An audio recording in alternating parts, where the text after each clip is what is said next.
Hey, David here. Sorry for the delay. We're live again. Want to push forward with some of my research, ultimately for the multiple truth hypothesis and chess in general.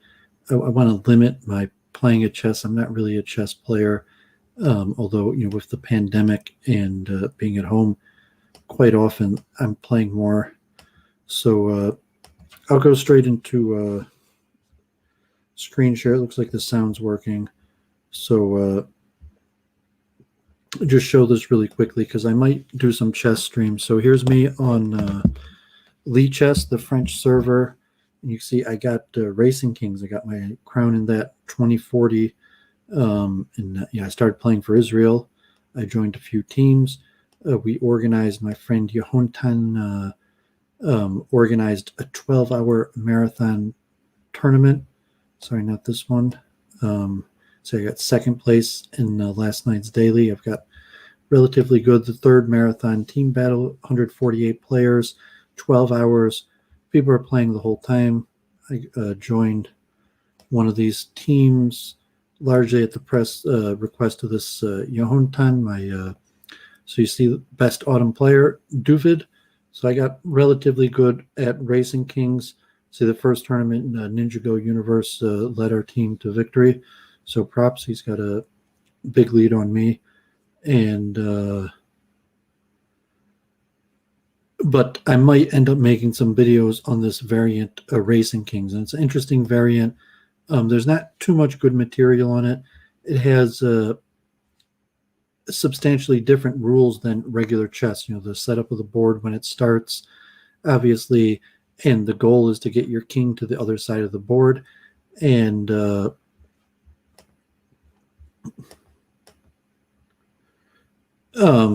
various tactics, and I figured out quite a bit, and I might stream, and also kind of an idea of a breakdown of meta-analysis, besides like opening tactics, the meta structure of how to organize the various data and into playing levels that, the difference between 1,000, 1,200, 1,400, 1,600, 1,800, 2,000, the various skills that a person needs to work on in relationship to skill level. So I might end up doing that this week. I have to see if I have how many people. I'll play. I'm not going to be playing chess today. I'm going to be talking. I appreciate you coming, Revenge of the Fallen, and I agree with the concept of the Revenge of the Fallen. However, no, I'm not going to be playing chess today. I'm going to be talking about scientific papers. So if on my own channel, you see I've done quite a few videos now since the multiple truth hypothesis. I started putting out videos on the background, cognitive dissonance theory, the multiverse, truth discovery, chess studies related to decision, and then I did a few videos on chess already. De Groot's thought and choice. I went over the chunking theory. I've went over the latest theories of mind, of how the mind processes data. I read almost the whole thesis paper of this guy Roaring, all on my channel. Any people interested, encourage them to check out those videos. So we can review this last Sunday. Jennifer had put together this diagram of chunking theory, and I've been over chunking theory. I'm going to read some papers, but kind of a nice diagram. And maybe I gotta ask Jennifer. Maybe she'll help me like co-author this book, or at least allow me to use her diagram. So we'll have to talk about that. But if you're looking at this concept of pattern recognition, the idea of making chunks, and then these chunks being available in the future to help identify pre-existing patterns. So we're going to be going a lot more in depth on this, and chunking looks like it might have a neural mechanism to match it. The idea from a level that might support empirical evidence, psychometrics, measuring people's chess performance, talking to chess players, versus a neural match of what makes sense is actually going on in the brain. So I appreciate Jennifer making that, and hopefully that's enlightening.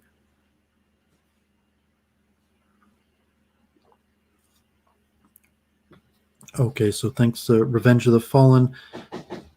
We just got Amazon package. Yeah, that could mean many different things. And I mean, if it means spiritual, fallen versus like some sort of fight between humanity, of the fallen humanity, the unfallen humanity, or maybe the concept from the Greeks and some mystics of all the traditions of the level of humanity being fallen, of all humanity being fallen. Or so I mean, those are common theological terms. But let's jump straight in to reading some of these papers and looking at the evidence. So I really have quite a bit of stuff here. So like I took out like 10 articles, and I still have like 30 articles left, and a lot of it's going to be on artificial intelligence. I'm going to have to push that off to a different time. So let's just look at a quick paper to get in the mood of what we're going to be talking about and a larger relationship. Just put this in the chat. So here's a little section from Nature in 2012. Is the brain a good model for machine intelligence? So you're looking at two different things that we're working on. We're working on how the computer produces, thought or computer science, artificial intelligence, machine learning, and also the soft and hard problem of consciousness. And looking at those two, what can we learn from those two things? Those two possibly similar fields, or maybe different. Maybe the mechanism of the mind and consciousness is substantially different than that of the computer. This Rodney Brooks, 2012, celebrating the century of Alan Turing's birth. I believe that we are in an intellectual cul-de-sac in which we model brains and computers on each other, and so prevent ourselves from having deep insight that would come with new models. The first step in this back and forth was the model by Alan Turing in his 1936 paper, laying the foundation of computation. Turing used a person as the basis for his model. He abstracted the actions of a human computer using paper and pencil to perform a calculation into a formalized machine manipulating symbols on an infinite paper tape. But there is a worry that his version of computation based on functions of integers is limited. Biological systems clearly differ. They must respond to varied stimuli over long periods of time.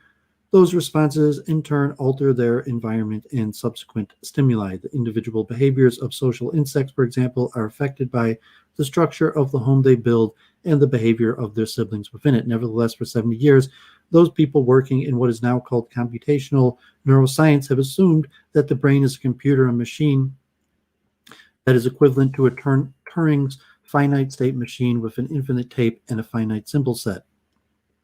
And that does computation. 1943, Warren McCullough and Walter Pitts noted the all-in-none nature of the firing of neurons in the nervous system and suggested that networks of neurons could be modeled as logical propositions. They model the network of neurons as circuits of logic gates, noting that these may compute only such numbers as can a Turing machine. But more, they propose that everything at a psychological level happens at these networks. Over the decades, such ideas begat more studies in neural networks, which in turn begat computational neuroscience. Now these metaphors and models pervade explanations of how the brain computes, but these binary abstractions do not capture all the complexities inherent in the brain. So now I see circles before my eyes. The brain has become a digital computer, yet we are still trying to make our machines intelligent. Should those machines be modeled on the brain? Given that our models of the brain are performed on such machines, that will probably not be enough. When you are stuck, you're stuck. We will get out of the cul-de-sac, but it will take some brave and bright souls to break out of our own circular confusion models. Another one, models of the brain's algorithms.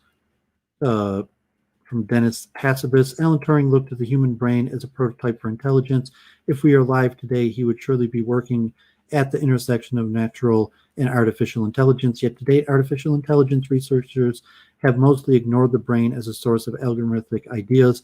Although in Turing's time we lacked the means to look inside the biological black box, we now have a host of tools, from functioning magnetic resonance imaging to optogenetics, with which to do so.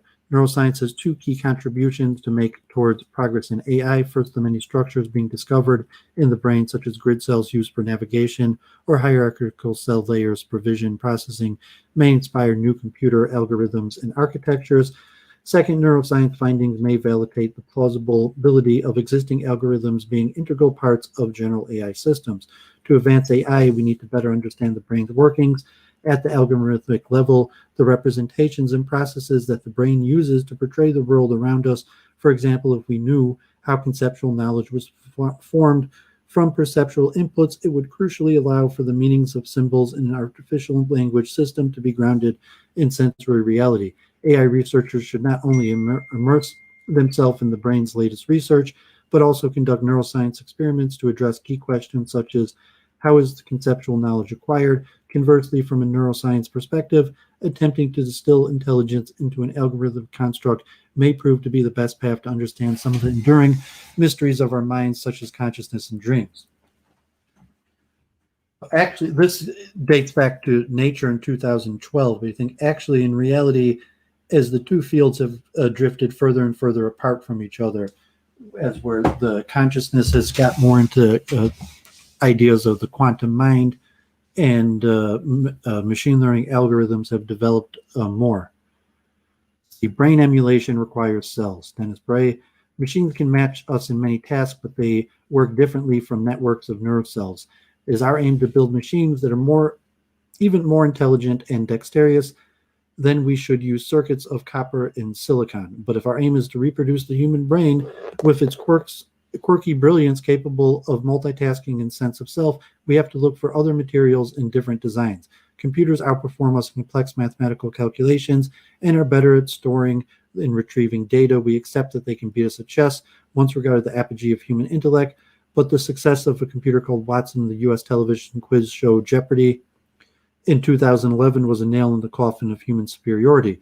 The machine beat two human contestants by answering questions posed in colloquial English, making sense of cultural allusions, metaphors, puns, and joke. If Alan Turing had been given a transcript of the show, would he have spotted the odd one out? Watson may be the latest vindication of Turing's view on intellectual processes as a series of logic states, but its integral workings are not based on the human brain. Broad similarities in organization might be imposed by the nature of the task, but most software engineers neither know nor care about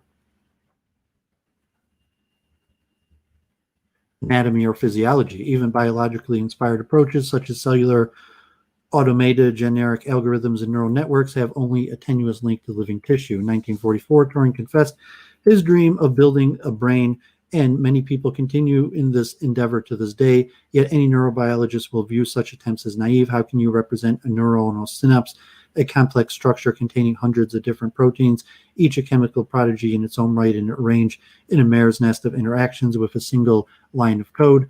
We still do not know the detailed circuitry of any region of the brain well enough to reproduce its structures. Brains are special. They steer us through the world, tell us what to do or say, and perform myriad vital functions. Brains are the source of our emotions, motivations, creativity, and consciousness. But because no one knows how to reproduce any of these features in artificial machine, we must consider that something important is missing from the canonical microchip. Brains differ from computers in a number of key respects.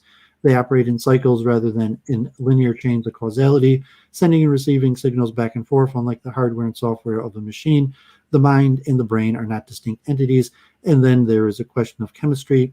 Living cells process incoming sensory information, generate not just electrical signals, but subtle biochemical changes. Cells are soft, malleable, and built from an essentially infinite variety of macromolecular species, quite unlike silicon chips. Organisms encode past experiences in distinct cellular states. In humans, these are the substrate of goal-oriented movements and the sense of self. Perhaps machines built from cell-like components would be more like us. Last article.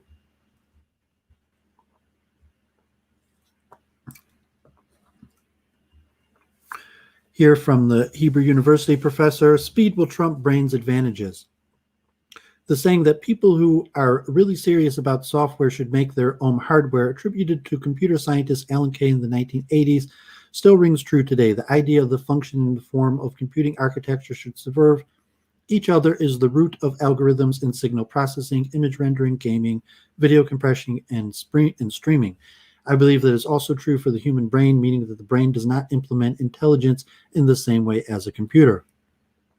Two of the many fundamental differences between the brain and the computer are memory and processing speed. The analog of long-term memory in a computer is the hard disk, which can store practically unlimited amounts of data. Short-term information is held in its random access memory, the capacity of which is astronomical compared within the human brain. Such quantitative differences become qualitative when considering strategies for intelligence. Intelligence is manifested by the ability to learn. Machine learning practitioners use statistical learning, which requires a very large collection of examples on which to generalize. This frequentist approach to probabilistic reasoning needs vast memory capacity and algorithms that are at odds with available data on how the brain works. For example, IBM computer Watson needed to consume terabytes of reference material to beat human contestants on Jeopardy. Volvo's pedestrian detection system learn to identify people by using millions of pictures. In both cases, the human brain is considerably more parsimonious in reliance on data, something that does not constrain the computer. In terms of processing power, the brain can reach about 10 to 50 petaflops, equivalent to hundreds of thousands of the most advanced Intel Core i7 CPUs.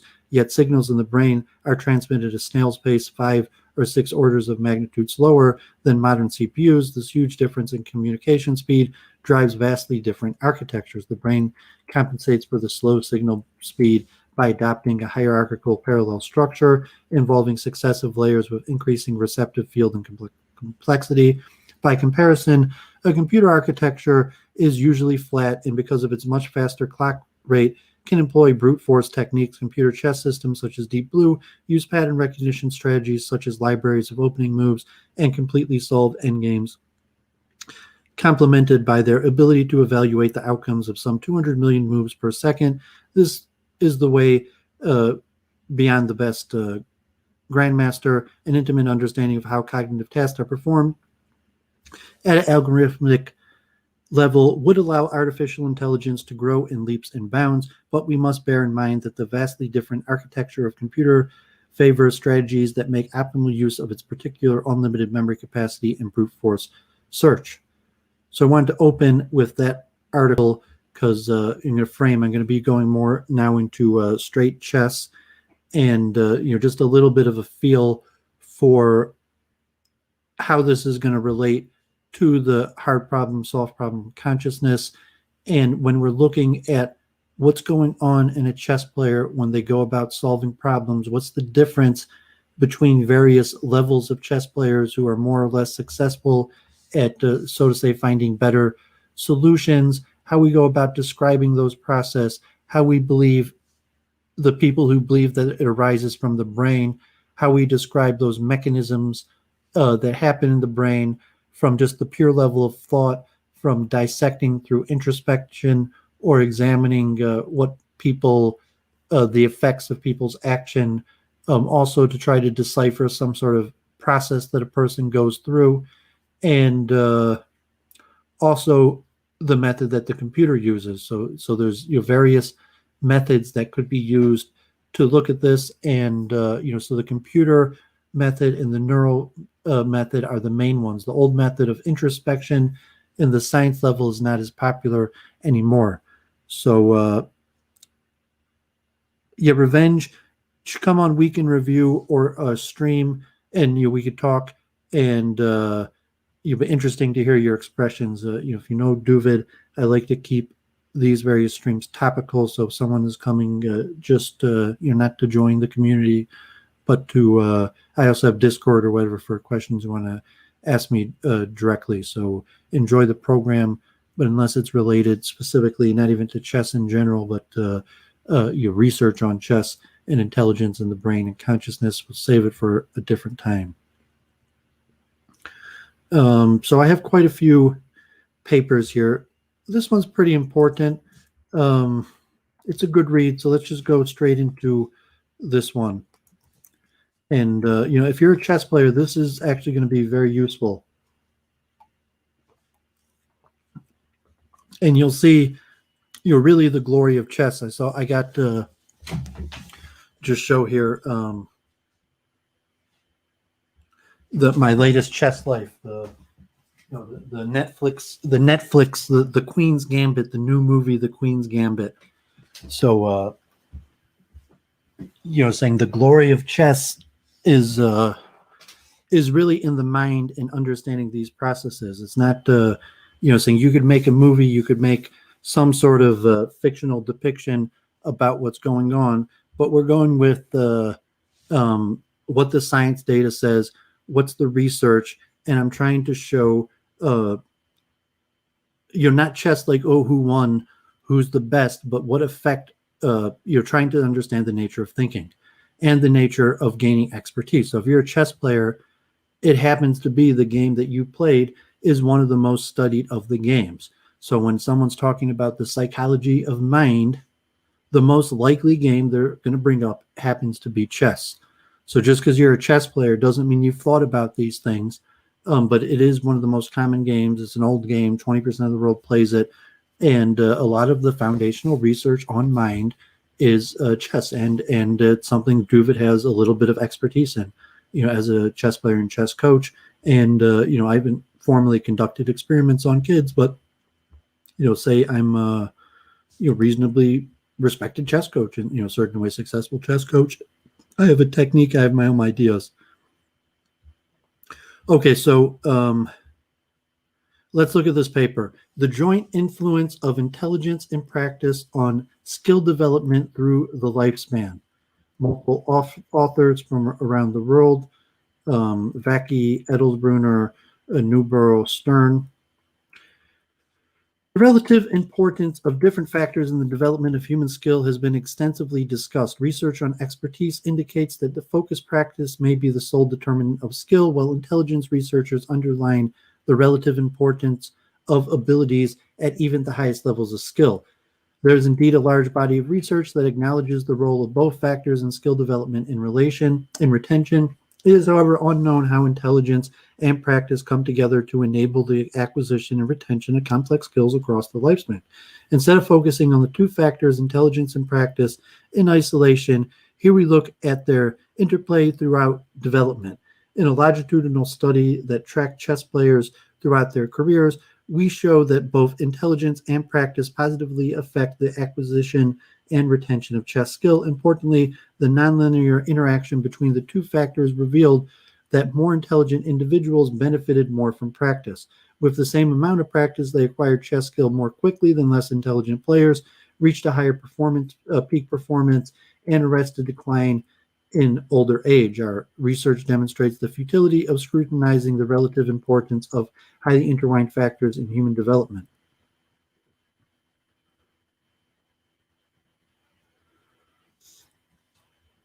The claim that both intelligence and practice are necessary for the acquisition and retention of complex intellectual skills is hardly controversial. There are numerous studies demonstrating that outstanding performance expertise is positively related to an individual's general intellectual capacity. It is also known that thousands and thousands of hours of focused practice are necessary to become an expert in a domain. Beyond acknowledging the importance of both factors, however, the relative contributions and interplay across development are still unclear and disputed. A prime example of such a controversy is the long-standing debate between researchers working on expertise and those studying intelligence. While expertise researchers have repeatedly argued that domain-specific practice is the sole determinant of expertise, intelligence researchers continue to emphasize the predictive value of intelligence for educational and occupational attainment, even at exceptional performance levels. Against this background, there have been calls for comprehensive studies examining how these two factors come together in expertise development. So far, such studies have been sorely lacking. Here we show how intelligence and practice influence the development of expertise across the lifespan, specifically within the prototypical expertise domain of chess. We not only demonstrate that both factors positively influence the acquisition and retention of expertise, but also unravel how they interact with each other. The more intelligent the chess players were, the more they gained from the same amount of practice, even at the later stages of their career. Expertise mechanisms and its relationships to deliberate practice and intelligence. Welcome, room. Thanks for coming. Chess is the perfect domain for testing the influence of intelligence and practice on the development of intellectual skills across a lifespan. It is a deceptively simple game with a constrained environment and fixed rules. It is relatively easy to learn, but as anyone who actively pursues it can attest, difficult to master. The sheer number of possible moves and configurations has even led to claims that there are more combinations in chess than there are atoms in the universe. The way the human mind deals with the jungle of possibilities is to pick up the inevitable regularities that arise in such demanding domains. Information about the main features of the domain and the typical relations between them, often called chunks or templates, is the core of experts' domain-specific knowledge stored in long-term memory. Armed with thousands and thousands of such chess patterns, chess experts can quickly grasp new positions because they have accumulated combinations of chess pieces that are similar to the situation at hand, as well as ways of dealing with such situations. The expertise mechanism based on domain-specific knowledge is well established in chess and other expertise domains. It is undisputed that acquisition of this knowledge requires extensive immersion in the domain. An extreme environmentalist view is advocated within the expert performance framework.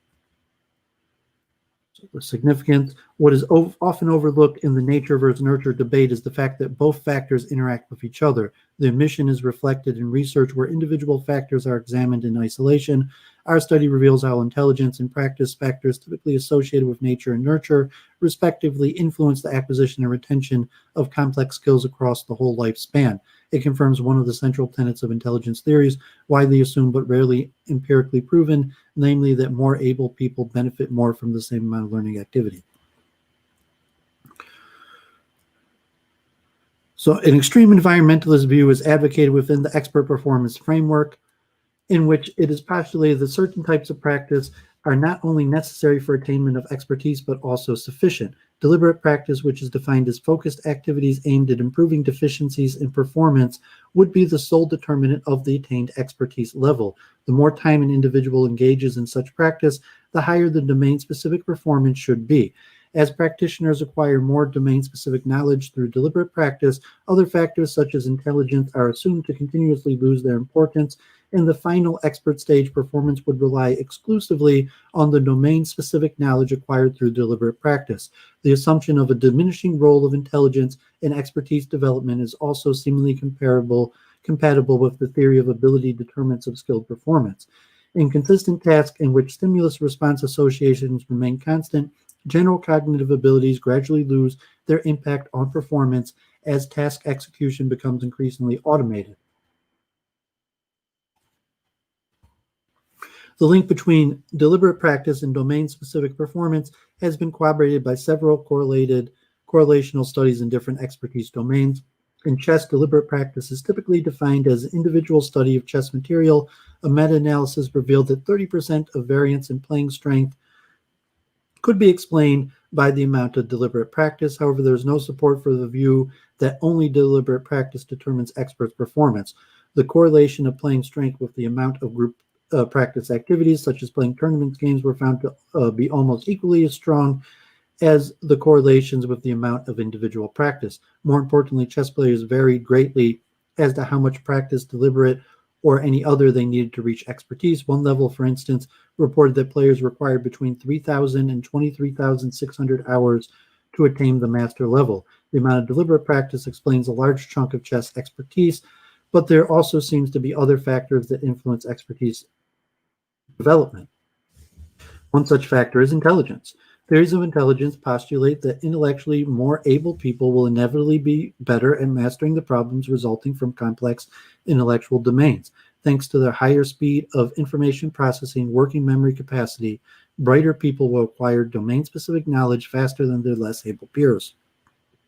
In the case of chess expertise, this may mean more efficient grouping of smaller pieces of knowledge into larger groups. A recent meta-analysis indeed demonstrated that more intelligent individuals tend to play better chess. However, the link between intelligence and chess skill was particularly pronounced in children and at lower levels of expertise. Much lower correlations were found in adults and at higher expertise levels. These findings may indicate that intelligence is differentially important at different phases of expertise development. In addition, not all components of intelligence were associated with chess skill. Visual spatial intelligence showed an almost null correlation. Similarly, verbal intelligence was not predictive of chess performance. Only numerical intelligence turned out to be highly relevant in most of the included studies. So this study, the present body of evidence shows clear links between expert performance and both intelligence and practice. However, most of the studies examined the role of these factors separately and looked only at one time point in the expertise acquisition process. None of the studies explicitly investigated the relevance of both factors as well as their interactions across long-term expertise development. In the current study, we examined the individual and joint influence of intelligence and practice across the lifespan. We tracked 90 chess players across their careers. Chess players were of different expertise levels and age at the time of testing. This enabled us to cover the whole range of the skill development trajectories, starting from younger age to a point when they reach their peak, and older age when their skills start to deteriorate. We made use of two of the aspects of chess that make it a popular choice for the investigation of expertise development. First, unlike in many other expertise domains, chess skill is measured by an objective measure called the ELO rating. ELO takes into account official games and tournaments as a reliable and valid measure of expertise. Second, chess as a domain offers accurate records of tournament games played, which can be taken as approximation of practice. From official records, we collected 20 years of ELO ratings per player and the number of games played each year, producing over 1,800 data points. All players were tested on three components of intelligence: numerical, verbal, and figural intelligence, and general intelligence, a measure derived from the three components. These intelligence components were distinguished in previous studies on the role of intelligence in chess expertise. The results: the raw data illustrates that players develop chess skill rapidly at the beginning until they reach the peak of performance at around 35 years. After a few years of peak performance, players' skills start to slowly decline. To provide a general model of development over the lifespan, we modeled the data using a generalized additive model, a nonlinear data-driven method that fits a smooth function that most optimally describes the data. Unlike linear models, nonlinear models enable us to capture systemic deviations from a straight line. This allows us to investigate hypotheses of persistent influence of intelligence throughout the lifespan. The additive effects of intelligence on practice or on chess performance may not necessarily be linear at all times of life and stages of expertise. Should there indeed be any kind of influence of intelligence or interplays between intelligence and practice at higher levels of expertise, nonlinear models are arguably the most suitable way of capturing them. So you see the raw data model of age-related chains of chess skill. The red line illustrates the average model data across the lifespan, that is the effect of age once numerical intelligence and practice have been controlled for. The red shading around the line indicates 95% error of the estimates. So once we fitted the basic model with age, we turned to adding individual components of intelligence and practice separately. Numeric intelligence had the strongest effect of all measured intelligence types, followed by verbal intelligence and general intelligence derived from the three scales. Figural intelligence did not significantly explain chess expertise across age. Numeric intelligence and practice, as measured by the number of games played, showed beneficial effects on the level of performance. The more games played and the more intelligent they were, the better their performance was.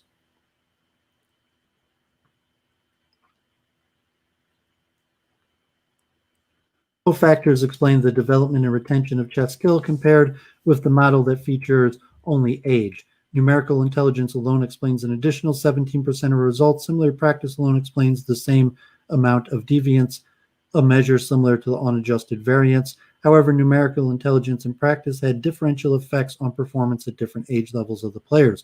Numerical intelligence was the most beneficial in the middle of the lifespan, around 35 years, when the chess players were reaching their peak performance. Likewise, at the later post-peak stages, until age 70, individuals also benefited from numerical intelligence. Take, for example, two hypothetical groups of players, one with a score of 30 on numerical intelligence, around 100 IQ, and the other with 55, 120 IQ. They will both have around a 1700 ELO at age 15, but are already starting from age 20 that the more numerically able players will improve faster. They will eventually achieve a peak rating of 2050 at age 35 compared to the peak rating of 1900 at the same age for the numeric less able players. When they both reach age 70, the numerically more able players decline to less around 1900 than the less numerically able players who drop to 1700. Practice, on the other hand, was particularly beneficial at the beginning and towards the end of the lifespan. People who play 60 games per year will already at age 15 have a rating far superior to those that play 20 games, 2000 versus 1600. At the peak, the age around 30, the difference is still pronounced. Rating over 2200 for the people who play 60 games, in contrast to a rating under 1900 for those who play 20 games. When they're 70 years old, playing 60 games a year would yield a rating of almost 2100, whereas 70-year-olds who play around 20 games would have a rating around 1900. The different explanatory power of numerical intelligence and practice at different stages during players' development was also evident when we added both factors into our model.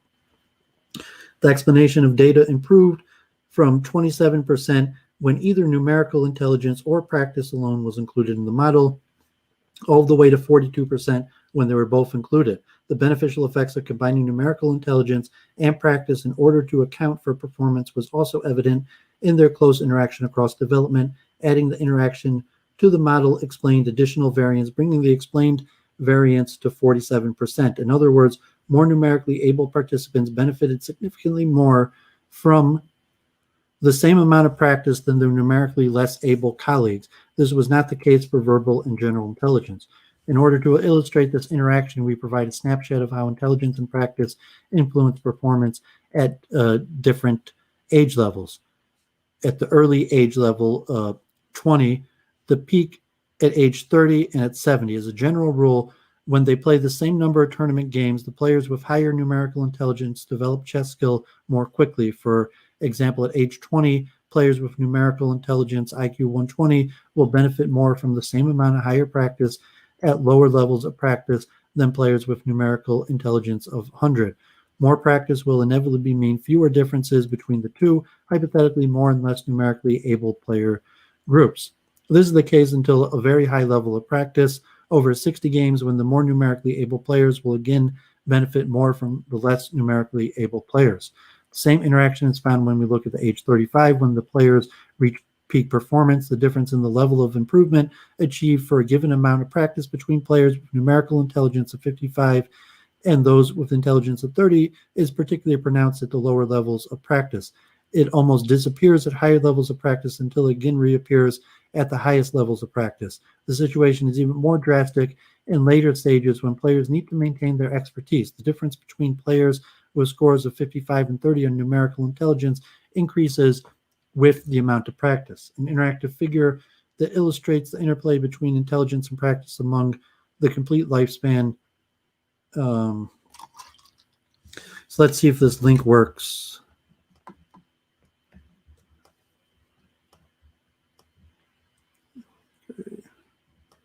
Thank God, you got 9 people watching. Jennifer, appreciate being here. John. So let's see if this link is still working.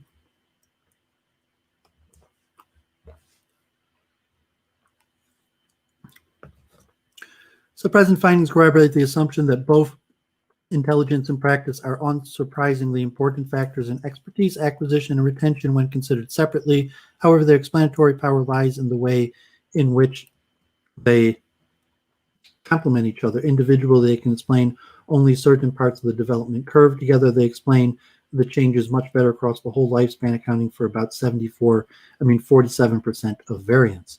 We have nice vector fields here.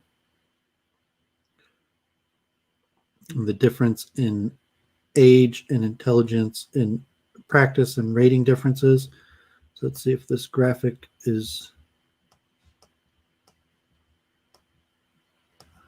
I don't see it. So it looks like the graphic's not working any longer.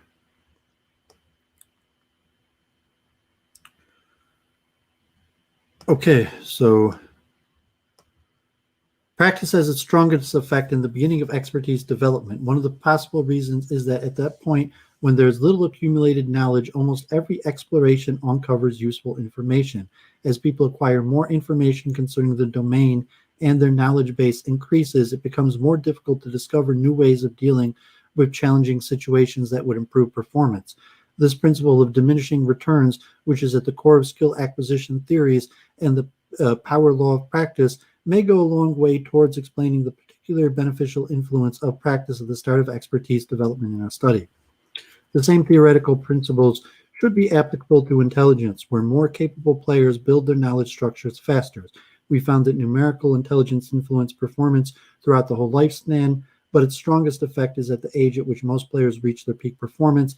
This finding disproves a long-held belief that intelligence is important at the beginning of skill acquisition process and that its influence wanes in later stages. It also goes against theoretical considerations in which the already accumulated knowledge base, the main mechanism behind experts' outstanding performance, leaves little for other factors to explain. Many expertise domains, including chess, are so complex that it is humanly possible to master them fully. No matter how much knowledge experts possess, there will always be situations that are still not similar enough to previously encountered instances and therefore require adaptive behavior. In other words, even the best practitioners will be forced from time to time to fall back on general reasoning abilities, a hallmark of intelligence. The evidence for this consideration comes from skill acquisition research, which distinguishes between consistently mapped tasks and inconsistently mapped tasks. Intelligence influences skill acquisitions only at the beginning for consistently mapped tasks, but it remains an important predictor of skill throughout the whole period for inconsistently mapped tasks. Chess may, in many ways, be a consistent environment because of its fixed rules. Expert players may also learn how to deal with many reappearing situations. However, the sheer number of possible constellations are bound to produce less familiar situations, although many components of chess expertise may have automated aspects akin to consistent tasks in skill acquisition literature. Some aspects of chess expertise may remain beyond the reach of automation. This theoretical explanation leaves the door open for the influence of intelligence beyond the beginning of expertise development. One study confirmed that figural intelligence has a limited impact on expertise development. Although this is in line with recent meta-analytical results, it may come as a surprise given the visual spatial nature of chess. However, the stereotype of chess masters who imagine extended continuations of moves on a mental board in their mind is inaccurate. The mental imagery in chess is much more abstract and is never a replica of the physical environment. The fact may also explain why verbal intelligence is related to chess expertise in our study. Being able to grasp relations and verbalize them explicitly is a big part of any experience, including chess, which has a specific coded language. Most important, however, was numerical intelligence, which has also been demonstrated in the previous meta-analysis. Chess may be a visual spatial domain on the surface, but is full of numerical relations. The chessboard has clearly specified numerical properties. The relations in chess are numerical in nature. See the visuals of the effect of numerical intelligence in practice and age. And those numerical relations play a considerable role when estimating whether a chosen move is worthwhile. Precisely these calculations where chess experts have to estimate the situation a few moves down the line may be where numerically more able chess players reap higher benefits. The actual solution may stem from vast knowledge about similar situations, but chess experts still need to examine their initial intuition. Together with age, our two factors explain a remarkable 47% of variance in chess performance. This is particularly impressive given that our proxy measure of practice was based on the number of tournament games.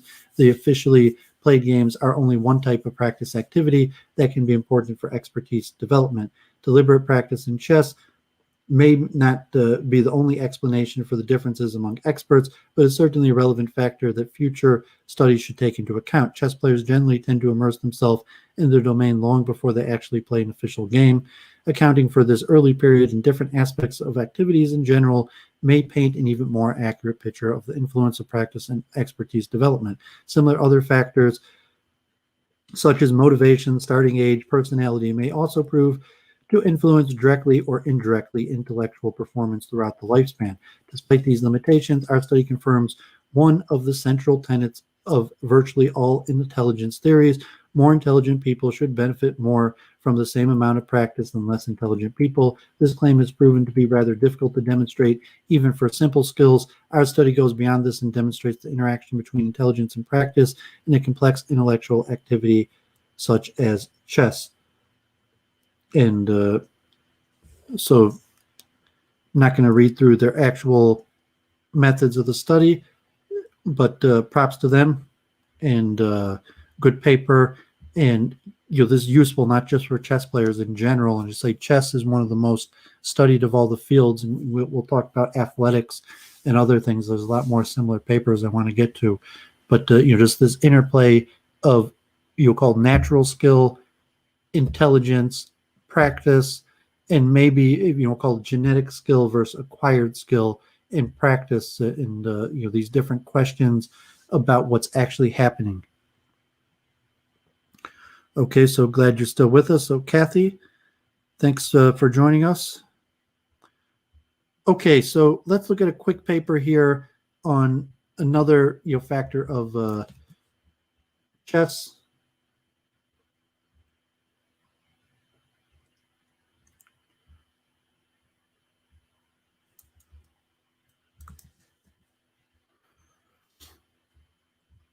Okay, quantifying depth and complexity of thinking and knowledge, from Biswas and Regan, University of Buffalo. Qualitative approaches to cognitive rigor and depth of complexity are broadly represented by Webb's depth of knowledge and Bloom's taxonomy. Quantitative approaches have been relatively scant, and some have been based on ancillary measures such as thinking time expanded to answer test items. In competitive chess and other games amenable to incremental search and expert evaluation of options, we show how depth and complexity can be quantified naturally. We synthesize our depth and complexity metrics for chess into measures of difficulty and discrimination, and analyze thousands of games played by humans and computers by these metrics. We show the extent to which human players of various skill levels evince shallow versus deep thinking, and how they cope with difficult versus easy move decisions. This goal is to transfer these measures and results to application areas such as multiple choice testing that enjoy a closer correspondence in form and item values to the problem of finding good moves in chess positions. Difficult complexity, depth, and discrimination are important and related concepts in cognitive areas such as test design, but have been elusive to quantify. Qualitative approaches are Legion, Bloom's taxonomy, Webb's depth of knowledge guide, Branford's et al. Studies of learning. Quantitative approaches have mainly either inferred values from performance data, such as results of large-scale tests, or measured ancillary quantities such as deliberation time and decision field theory, or estimates of risk. Our position is to approach these concepts by starting in a domain where they can be clearly formulated, cleanly quantified, and analyzed with large data. Then we aim to transfer the formulation, results, and conclusions to other domains in wider interest. Our home domain is competitive chess, in which the items are thousands to millions of positions from recorded games between human players in various kinds of high-level tournaments. Work to date has established a solid relationship between quality measures arising from direct analysis of players' move decisions and standard skills assessment metrics in chess, mainly grades of mastery and ELO rating systems. Some prior work has extended the correspondence to time available and or taken for move decisions, but this is still short of isolating depth or difficulty as factors. Our aim is helped by similarities between the task of finding an optimal move in a chess position and finding the best answer to a multiple choice test. There are also mathematical correspondence between ELO rating systems and metrics in rash modeling, item response theory, and other parts of psychometrics. ELO ratings of players maintains a logistic curve relationship with the expected score. The difference of 200 points gives roughly 75% expectation, and this has produced a scale in which 2200 is recognized as master.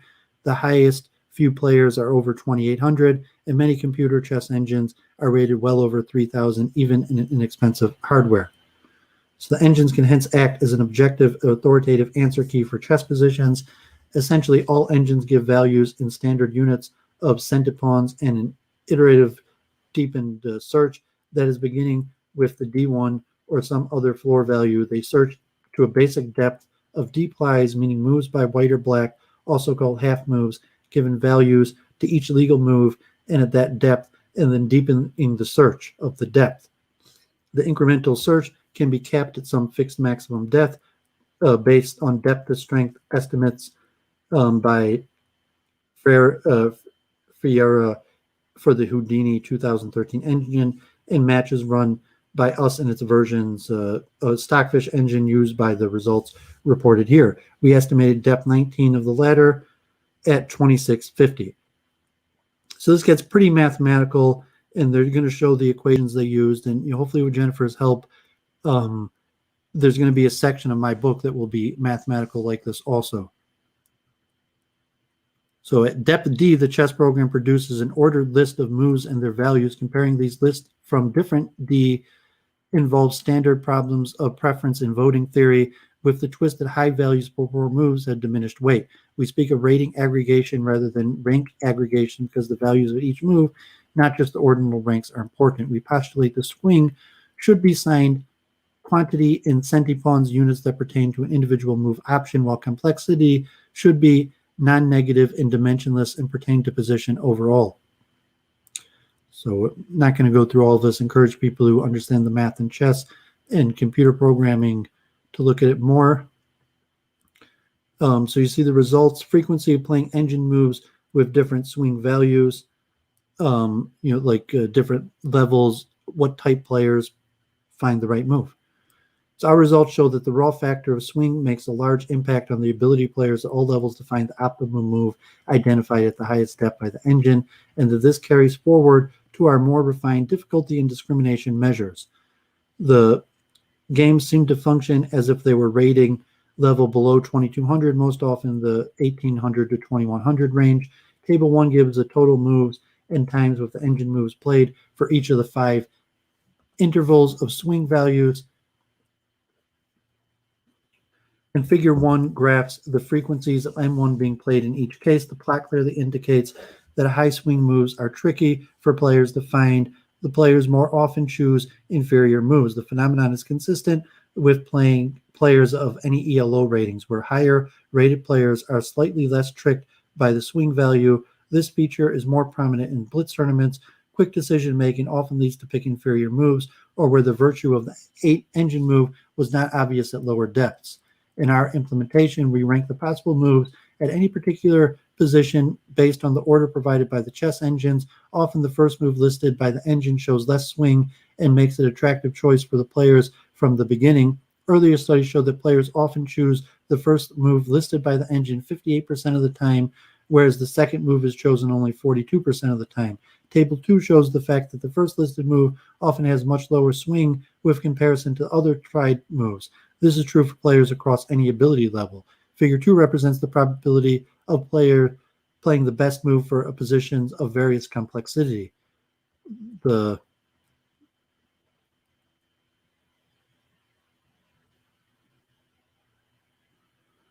probability gets monotonically decreased. The random noise seen at positions with higher complexity is due to insufficient number of samples. Figure 3 demonstrates the difficulty and best move probability for various positions. The figure clearly shows that players of all calibers could find the best move when the position is easy, but less than 50% of the time when the difficulty lies between 4 and 5. Table 4 shows the distribution of various difficulty levels. Figure 4 shows the similar but lesser effects on other measures of discrimination. So conclusion and prospects: we have defined quantitative measures for qualitative concepts of depth, difficulty, complexity, and discrimination. The definitions are within a specific model of decision-making at chess, but use no feature of chess apart from utility values of decision options and are framed via mathematical tools that work across application areas. For the first 3, we have shown a strong response effect on performance. Though we have not distinguished the measures from which each other, the effects show different skill levels and persist when restricting to controlled cases such as moves of equal highest step value.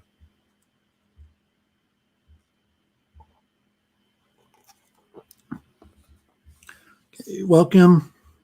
We got the problems from Revenge. Yes, very serious. I'm a very serious person. My streams are always very seriously. That's who I am. So that was pretty interesting. You're looking at, what does it mean for a problem to be more or less complex? And mathematically, they develop a variable that they refer to as swing based on different factors that are more understandable to chess players. And we're going to get more into it.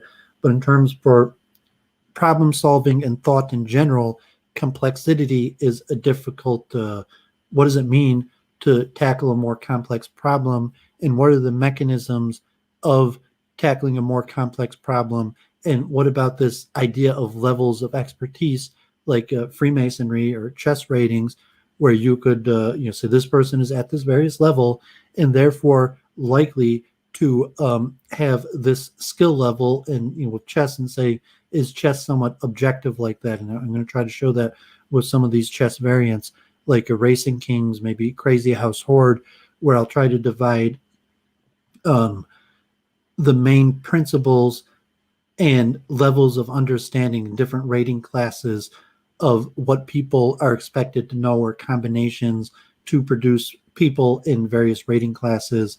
And so let's look at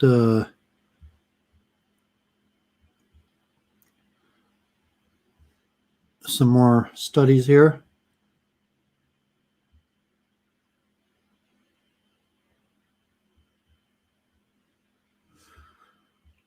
Okay, so here's more GOBET, one of the big authors on chess, and we're going to just look at intelligence and chess skill in general. What's the connection? So we saw in the previous article about practice that there's some theory that say there's absolutely no connection with intelligence, that as you start studying something, you develop patterns, and the pattern recognition leads you to expertise. And so if you have higher level intelligence, it could be at the beginning or certain stages, it helps. But even people with lesser levels of intelligence could achieve the same result, or to some level of interplay where there's boundary conditions based on intelligence and practice. So both factors are important and will create boundaries on what a person is capable of. So let's read one of the more famous people in the chess world and their study, Intelligence in Chess, for Bernard Gobet. I think he's Swiss, and Guillermo Capitelli. Psychological research into expert behavior in board games is currently split into two almost independent strands. The first direction of research, indicated by de Groot and Simon and Chase, seminal research on chess, is interested in the cognitive processes underlying experts' remarkable feats in learning mechanisms that enable novices to move to high levels of performance. The second line of research, exemplified in the early work of Alfred Binet on chess, is more interested in the innate characteristics that are putatively necessary for high ability. By and large, our own research is focused upon the first of these strands and has led to the development of several computational models of chess expertise. These models, built in the tradition of Simon and Chase, suggest the following requirement for becoming an expert: acquiring a large number of perceptual patterns, more than 100,000 in the case of chess, linking them to information such as strategic themes, tactical moves, potential moves, and using them during looking ahead search. As a consequence, these models emphasize the role of practice and study. However, these models, which contain various parameters such as the capacity of short-term memory or the time to learn a chunk of information, also suggest that there are innate individual differences between players. The goal of this paper is to critically evaluate the evidence supporting the hypothesis that innate talent may account for aspects of chess skill. We start by giving some standard definitions of intelligence, and then present empirical data of chess players' intelligence, both with children and adult. In the second part of this paper, we discuss Gershwin and Galabro's 1985 influential theory on the neurobiology of talent in music, mathematics, and visual arts, and review evidence of its applicability for explaining chess expertise.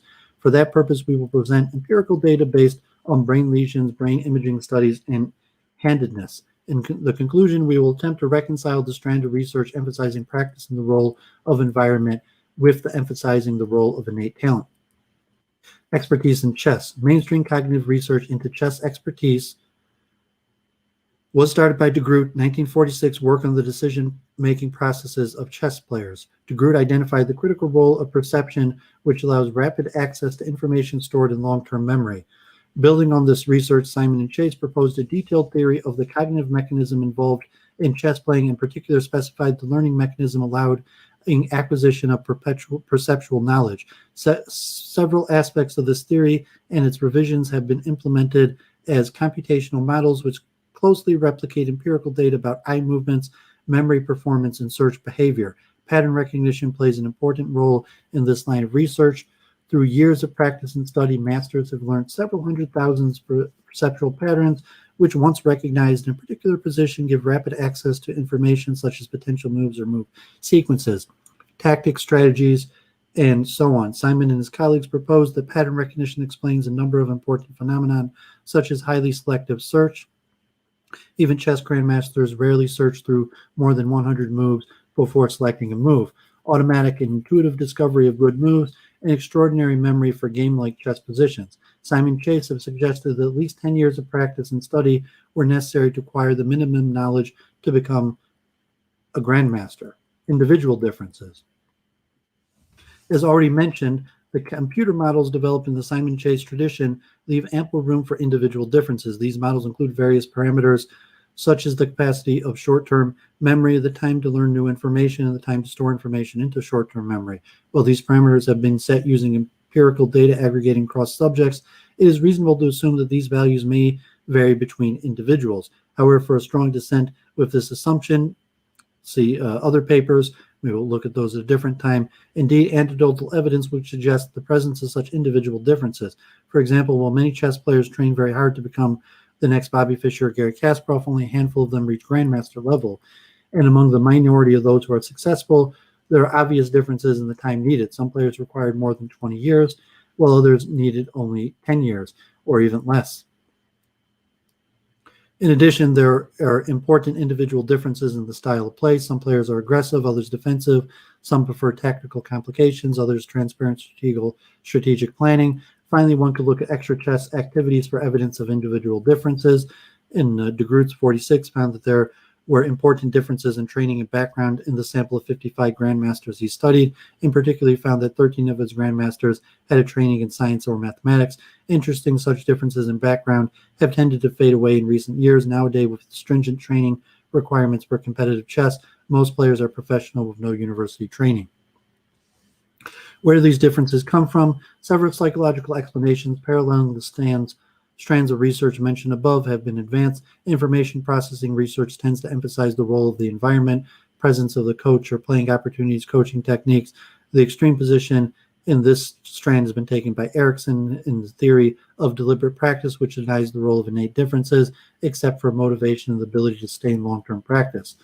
On the other side of the divide, several theories have emphasized the role of innate talent, proposing that individual differences are due to variations either in general intelligence or in the specific aspects of intelligence. Variations in general intelligence may in turn be due to differences in speed of information processing or in the quality of signals transmission in the nervous system. Specific differences may be due to differences in development of definite regions of the brain, such as right hemisphere. Below, we will consider Gershwin's and Caravan's 1985 study, which relates innate talent to differences in brain structure. Intelligence of chess players.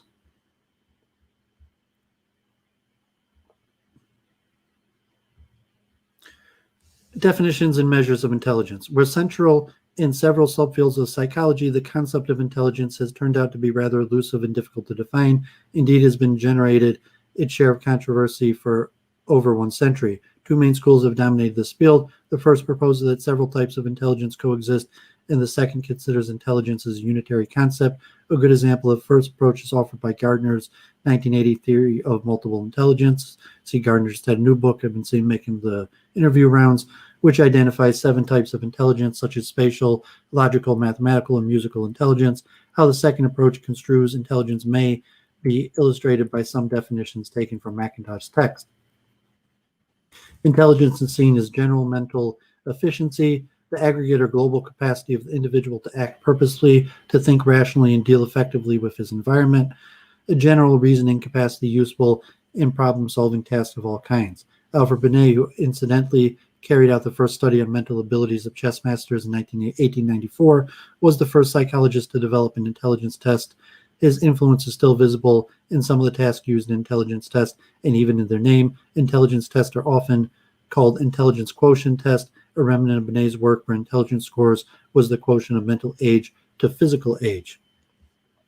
A variety of tests have been designed to measure intelligence, typically adopting a compromise between unitary intelligence and multiple intelligences, and providing measures both for various components of intelligence and for general intelligence. For example, the popular Wechsler test has a scale for verbal IQ and a scale for performance IQ. In turn, several tasks of the performance IQ directly tap visual spatial IQ. Finally, a composite score measures general IQ. Measure of the verbal IQ includes subjects tapping general knowledge, knowledge of vocabulary, and memory for numbers. Measures of performance IQ contain subsets, such as arranging a number of pictures so that tell a coherent story, matching as many digits as possible with the appropriate symbols, and so on. Performance IQ also contains measures of visual spatial IQ, such as completing pictures which have one missing part, forming certain designs with 9 colored blocks, and simple jigsaw puzzles. It's worth mentioning that most of the performance IQ tests either have a time limit or offer time bonuses for rapid completion. Children's IQ in chess. Two studies have investigated the potential relationship between chess skill and intelligence. Friedman and Lin submitted 33 young Belgian chess players, mean age 11, to the Wechsler test. They found that the average IQ of their sample, 121, was higher than the population mean. Most of the effect was accounted for by performance IQ, which was clearly higher than the verbal IQ, 129 to 109. Finally, there was some evidence that better players had higher performance IQs than the weaker players. The second study was carried out Frank and Nahant, who randomly allocated 90 children from Zaire, either to chess playing class or to control class for 1 year. 4 psychometric tests totaling 18 subsets were given to the children before, both, and after the intervention. The design allowed Frank and Nahant to test both whether some aptitudes predict chess skill after 1 year and whether chess training might improve some of these aptitudes. There was evidence that some abilities do predict chess skill. 5 subsets were found to reliably predict chess skill at 1 year: spatial aptitude, numeric ability, administrative sense, office work. There were also evidence that chess skill may improve aspects of intelligence. This treatment group did better than the control group in the post-test of subtest, numerical ability, and overall ability. Adult IQ in chess. 1927 studied 8 of the best grandmasters of all time. They did not find difference with a control sample on general intelligence or visual spatial intelligence, with the exception of memory tasks where the material was recalled was closely related to chess. More recently, Dalmarter, 87, subjected a group of chess masters and a control group of non-chess players to the Berlin Structural Model of Intelligence test, a well-validated IQ test. The masters did better on the measure of general intelligence, as well in the test related to information processing capacity for complex information, working speed, and numerical thinking. Surprisingly, given the fact that chess is a highly visual spatial game, the masters did not do better in the visual spatial task. Further research into visual spatial abilities in chess gave mixed results. Interference tasks with chess problem solving and memory showed that a visual spatial concurrent task has strong effect, but that a verbal concurrent task has no effect. However, a 2000 study found no evidence for higher visual spatial with chess players in memory tasks for non-chess material. In summary, research into intelligence in chess has uncovered good evidence for higher general and performance IQ for chess players. While this could be explained by the talent hypothesis, it could also be explained by the fact that chess players receive a lot of practice in thinking under time pressure, as all competitive chess is played using a clock in order to limit thinking time. Thus, chess players may have acquired generalized skills about how to handle time constraints. However, no superiority was found with chess playing adults in visual spatial tasks, while there was some evidence of superiority with chess playing children on visual spatial tasks. Neurobiology of chess talent. Gershwin and Galaburda's theory, 1985. So Gershwin and Galaburda developed an influential theory of the neuroanatomical substrate of talent. Their aim was to explain a complex pattern of results linking, among other things, phenomena such as talent in visual spatial domains, music, and mathematics. brain lateralization, dyslexia, proneness to allergies, and handedness. Their theory is rather complicated, and given limits in space, we have to limit ourselves to its main components. It is known that the right hemisphere of the brain normally underpins visual spatial abilities. So they reason that better development on the right hemisphere should lead to better performance in visual spatial tasks. The key step is to propose that great exposure or high sensitivity to intrauterine testosterone in the developing male foetus leads to a less developed left hemisphere than usual and is compensation to a more developed right hemisphere. Hence, males should be more represented than females in visual spatial domains such as mathematics, music, and chess, and left-handers should be more represented in these fields than the general population. We now consider the available evidence for testing the theory in chess. Affects the brain lesions and chess skills.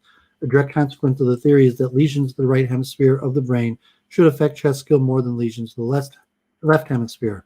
Kramberg and Elbert, 1988, collected data about 8 chess players with chess activity before brain damage. They found that the ability to play chess is preserved in patients even with large left hemisphere lesions, and that small right hemisphere lesions did not affect chess skills either. However, because they did not present evidence for the effect of large right hemisphere lesions, their study is inconclusive. Images of the chess brain. Another consequence of the theory is that chess playing should engage the right hemisphere more than the left. Nicolai, 1994, used positron emission tomography, PET scan, study brain activation in 10 right-hand males who had been playing chess for more than 4 years. They used simple tasks such as black-white discrimination, spatial discrimination, rule retrieval, and checkmate judgment. They found that these tasks called for the activity of neural networks of several interrelated but functionally distinct cerebral areas, but did not cover any evidence for a predominant role of the right hemisphere. 1995, Onofre used a single photon emission computerized tomography SPECT to study brain activation of more complex tasks trying to solve a chess problem mentally. They found non-dominant dorsal prefrontal activation and also lower non-dominant activation in the middle temporal cortex. These results are in line with what is known about the two areas from the study of different tasks. The dorsal prefrontal cortex is typically activated in problem-solving activities involving planning, and right mid-temporal lobe activation is typically observed during memory retrieval and nonverbal information. As predicted by G&G's theory, the 4 right-handers presented activation in the right hemisphere. However, contrary to the prediction, the left-handed subjects presented similar activation in the left hemisphere. An important limit of the study is that they only use one position, and that position is likely to have been known to the subjects. Handedness in chess. Another prediction of G&G's theory is that the percentage of non-right-handers should be higher in the chess playing population than in the general population. Kramberg and Albert, 1988, sent a questionnaire to the about 400 U.S. chess players, figuring the U.S. Chess Federation ranking list. They targeted the 200 best U.S. players greater than 2250 and the 200 weakest amateurs below 1275. The questionnaire asked players to identify their handedness with 4 options: right-handed, left-handed, ambidextrous, or left-handed as a child, and later switched to right-handed. For the 266 players who answered, they found 18% were non-right-handed. This percentage significantly differs from the percentage of the general population, which had been estimated to lie between 10% and 13.5%. However, no difference were found between the group of strong players and the group of weak players, although they were both separated by more than 5 standard deviations. My brother is non-right-handed and is a better chess player than me, who is right-handed. A weakness of Kramberg and Albert's study, however, is that they used a rather informal method to measure handedness. In a replication, GOBET and Campanelli used a well-validated questionnaire with 101 male players in Buenos Aires. The results were quite similar to what was found in the previous study. 70.9% of chess players were non-right-handers, and there was no skill difference between strong and weak players. Another source of evidence for the biological substrate of talent, which is perhaps related to the question of handedness, comes from the season of birth.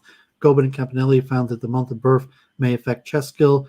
In the international ranking list of January 2001, grandmasters from the Northern Hemisphere were more likely to be born in the first half of the year than the second half of the year, 57%. This result is also valid with other categories of players figuring in the international list. So, conclusion.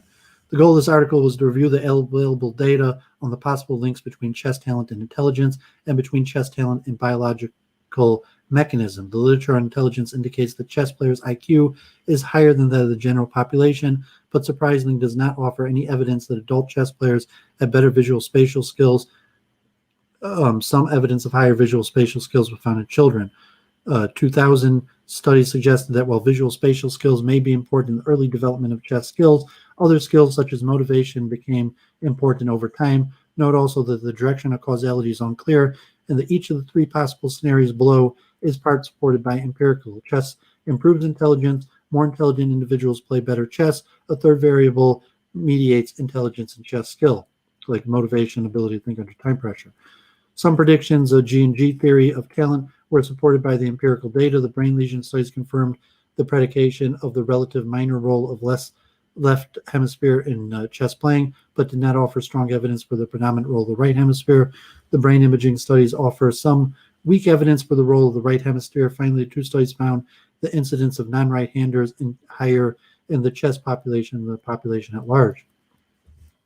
Taken together, these results suggest there exist biological determinants of expertise in chess. As mentioned above, there also exists massive evidence for the role of practice study as well as the importance of the environment. The safer tentative conclusion is that both sources of variability are important. For example, the famous chess school Botvinnik, while offering high standards of coaching for all its pupils, produced players with widely different skill levels. The correct question for further research is not to quantify the respective role of nature and nurture, as have often been done in the past in research into talent and intelligence, but to explain how these two components interact dynamically as a function of time. Given the potential complexity of the dynamic character of these interactions, we believe that the best way forward is to build mathematical models or computational systems. Once constructed, such models or systems could be applied to test the development of talent in other board games as well. Okay, so rest my voice here. Paper. This guy Michael Schofield, really inspecting my videos here. So Revenge of the Fallen. Andrew Bobini.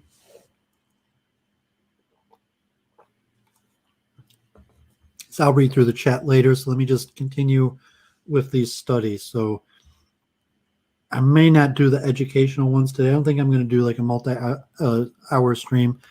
I'm not sure if Luke is going to have me on his channel today or be streaming. So I might, aim for about 2 hours on this one.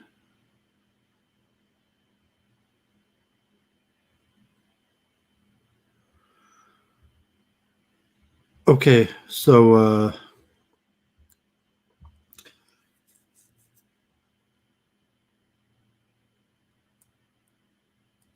this one is somewhat long, very good, from the same author on the decision-making approach. So let me see if I'm going to read through this longer one. Let's do this meta-analysis. So I'll probably save these other 3, and let me try to do these 2 today. So here's another paper on the relation between cognitive ability and chess skill. And then I'll try to do the biochemistry one. Relationship between cognitive ability and chess skill, a comprehensive meta-analysis, including Michigan State University from 2016. Why are some people more skilled in complex domains than others? Here we conducted a meta-analysis to evaluate the relationship between cognitive ability and skill in chess. Chess skill correlated positively and significantly with fluid reasoning, comprehension knowledge, and short-term memory, and processing speed. The meta-analytic average of the correlations was 0.24. Moreover, the correlation between fluid reasoning and chess skill was moderated by age, 0.32 for youth versus 0.1 for adults, and skill level. Interesting, chess skill correlated more strongly with numeric ability than with verbal ability or visual spatial ability. The results suggest that cognitive ability contributes meaningfully to individual differences in chess skill, particularly in young players and or at lower levels of skill. So we're going to see I probably won't read through all of this, but Research has convincingly established that cognitive ability or intelligence is statistically and practically significant predictor of a wide range of socially relevant outcomes. For example, cognitive ability is the single best predictor of both work performance and educational achievement. People who do well on tests of cognitive ability tend to perform better at work and at school, and even to live longer than people who do less well on these tests. Here we consider the questions of whether cognitive ability contributes to individual differences in expertise, that is, skill in a specific domain. This question has been hotly debated in psychology for well over a century. Using biographical dictionaries, Galton, 1869, found that eminence in fields such as music, science, and art tend to run in families, and that the likelihood of two relatives having achieved eminent status varies with degree of biological relations. For example, considering the 300 most distinguished men in the sample, 36 of their sons achieved eminence compared to 9.5% of their grandsons and 1.5% of their great-grandsons. Galton concluded that eminence rises from natural ability. John Watson, the founder of behavioralism, countered that practicing more intensely than others is probably the most reasonable explanation we have today, not only for success in any line, but even for genius. More recently, the spirit of Watson, 1930, Erickson and colleagues proposed that individual differences in skill largely reflect engagement in a long-term period of deliberate practice. This view has been challenged by the finding that although deliberate practice accounts for a sizable amount of variance in domain-specific performance, it leaves an even larger amount unexplained and potentially unexplainable by other factors. Erickson and colleagues have further argued that cognitive ability, which is substantially heritable, does not correlate with expert performance. For example, Harvard Business Review claimed that there's no correlation between IQ and expert performance in fields such as chess, music, sports, and medicine. Nevertheless, there's been a few attempts to evaluate evidence for the relationship between cognitive ability and skill through the formal meta-analysis. Here we report the first ever meta-analysis of the relationship between cognitive ability and skill in chess, the original domain for research on expertise. It is somewhat surprising, then, that the evidence for the relationship between chess skill and cognitive ability is inconsistent. An early study, 1927, reported that there were no difference in visual spatial memory and general intelligence between 8 grandmasters and non-chess players. More recently, in 2 studies, Unterreiner and colleagues found near zero correlation between measures of cognitive ability and chess rating. By contrast, Friedman and Lin found that elite Belgian youth chess players were approximately 1 standard deviation higher than the population mean on the performance subscale of Wechsler Intelligence Scale for Children, which primarily reflects fluid reasoning. Furthermore, the stronger players had higher WISC performance IQ scores than weaker players. More recently, using a relative large sample of a wide range of chess skills, 2007 found a significant positive correlation, R.35, between full skill IQ and chess ratings. Similarly, Ferreira, 2008, studied ranked of youth chess players and found a significant positive correlation, 0.32 and 4.6, between fluid reasoning and ELO rating. Another study, 2014, had beginning youth students compete at chess tests in which they were shown a chess game position, asked to predict the best next move. Performance on the chess test correlated moderately with scores on WISC. For a number of reasons, it is not clear what can be concluded from this mixed evidence. Sample sizes in studies of chess are often very small, leading to low statistical power and precision. Moreover, samples are sometimes restricted in ranges of both cognitive ability and chess skill, limiting the degree to which the variables can correlate with each other. Further complicating matters, cognitive ability is sometimes assessed using tests with unknown reliability and validity, and sometimes with only a single test, leaving open the question of whether the results are test-specific. Finally, samples sometimes consist of children and other times adults. A narrative review, Campbell and GOBET, 2011, sheds more light on the inconsistent evidence for the relationship between cognitive ability and chess skill. They conclude that people high in cognitive ability are more attracted to chess than people lower in cognitive ability. More relevant to the present study, they concluded that the positive relationship between cognitive ability and chess skill is stronger in children than in adults, and at low rather than high levels of chess skill. In this study, we formally tested predictions following the latter 2 of these conclusions via meta-analysis.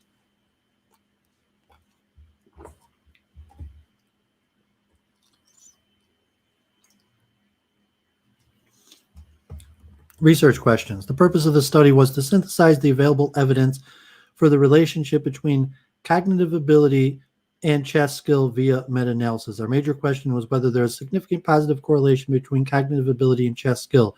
That is, do skilled chess players tend to have be higher in cognitive ability than less skilled players?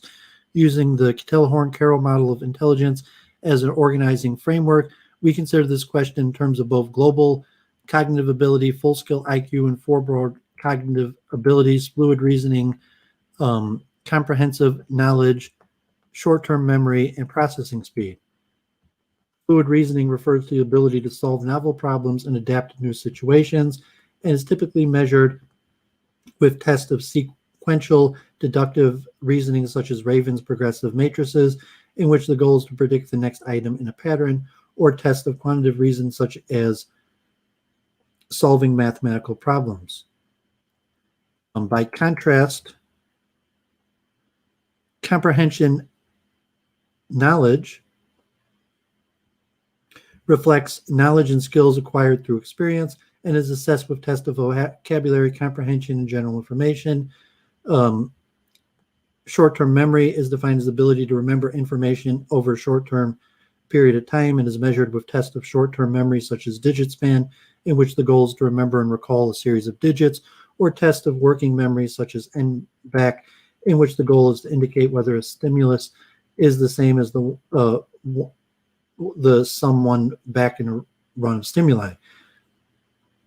And speed reflects on the speed of information processing and is measured with reaction time tests to tests that require speed in judgments. Psychometric G reflects the variance common to these broad factors and correlates near 1.0 with full skill IQ. Each of these cognitive factors might be expected to contribute to individual differences in chess skill. Fluid intelligence may underlie the ability to reason about and visualize the consequences of different chess moves, whereas short-term memory could be involved in holding in working memory and comparing the consequences of multiple candidate moves. Speed has been hypothesized to underlie individual differences in both fluid and short-term, and thus may contribute indirectly to chess skill through these factors. Finally, as it encompasses vocabulary and comprehension skill, the comprehensive may be involved in acquiring and understanding relevant concepts of chess strategies and tactics. Following from Campbell and GOBET's aforementioned review, we addressed two additional questions pertaining to the possible moderators of the relationship between cognitive ability and chess skill. First, does the relationship between cognitive ability and chess skill vary as a function of the skill level of the sample? Erickson and colleagues have argued that cognitive ability predicts performance at low levels of skill, but not at high levels of skill. For example, Erickson claimed that acquired mechanisms gradually circumvent the role of any basic general cognitive capacities and thus reduce, even eliminate significant relationships between general cognitive ability and domain-specific performance at the expert level of performance. Inconsistent with this hypothesis, a number of studies have demonstrated that the predictive validity of general mental ability for job performance does not decrease as a function of increasing job experience. Nevertheless, the finding that cognitive ability and chess skill correlates significantly more strongly on average in less skilled samples than in more skilled samples would support Erickson and his colleagues' claim. Second, does the relationship between cognitive ability and chess skill vary as a function of the age of the sample? Recent evidence indicates that chess skill is acquired more easily during childhood than during adulthood. In particular, there have been 2 reports of negative relationships between starting age in chess and later chess rating, even after controlling for trading, indicating higher skills for those who start at an earlier age. Moreover, 2007 found that the probability of a player reaching international level status was 0.24 if they started playing at the age of 12 or earlier, but only 0.2 if they started playing after the age of 12.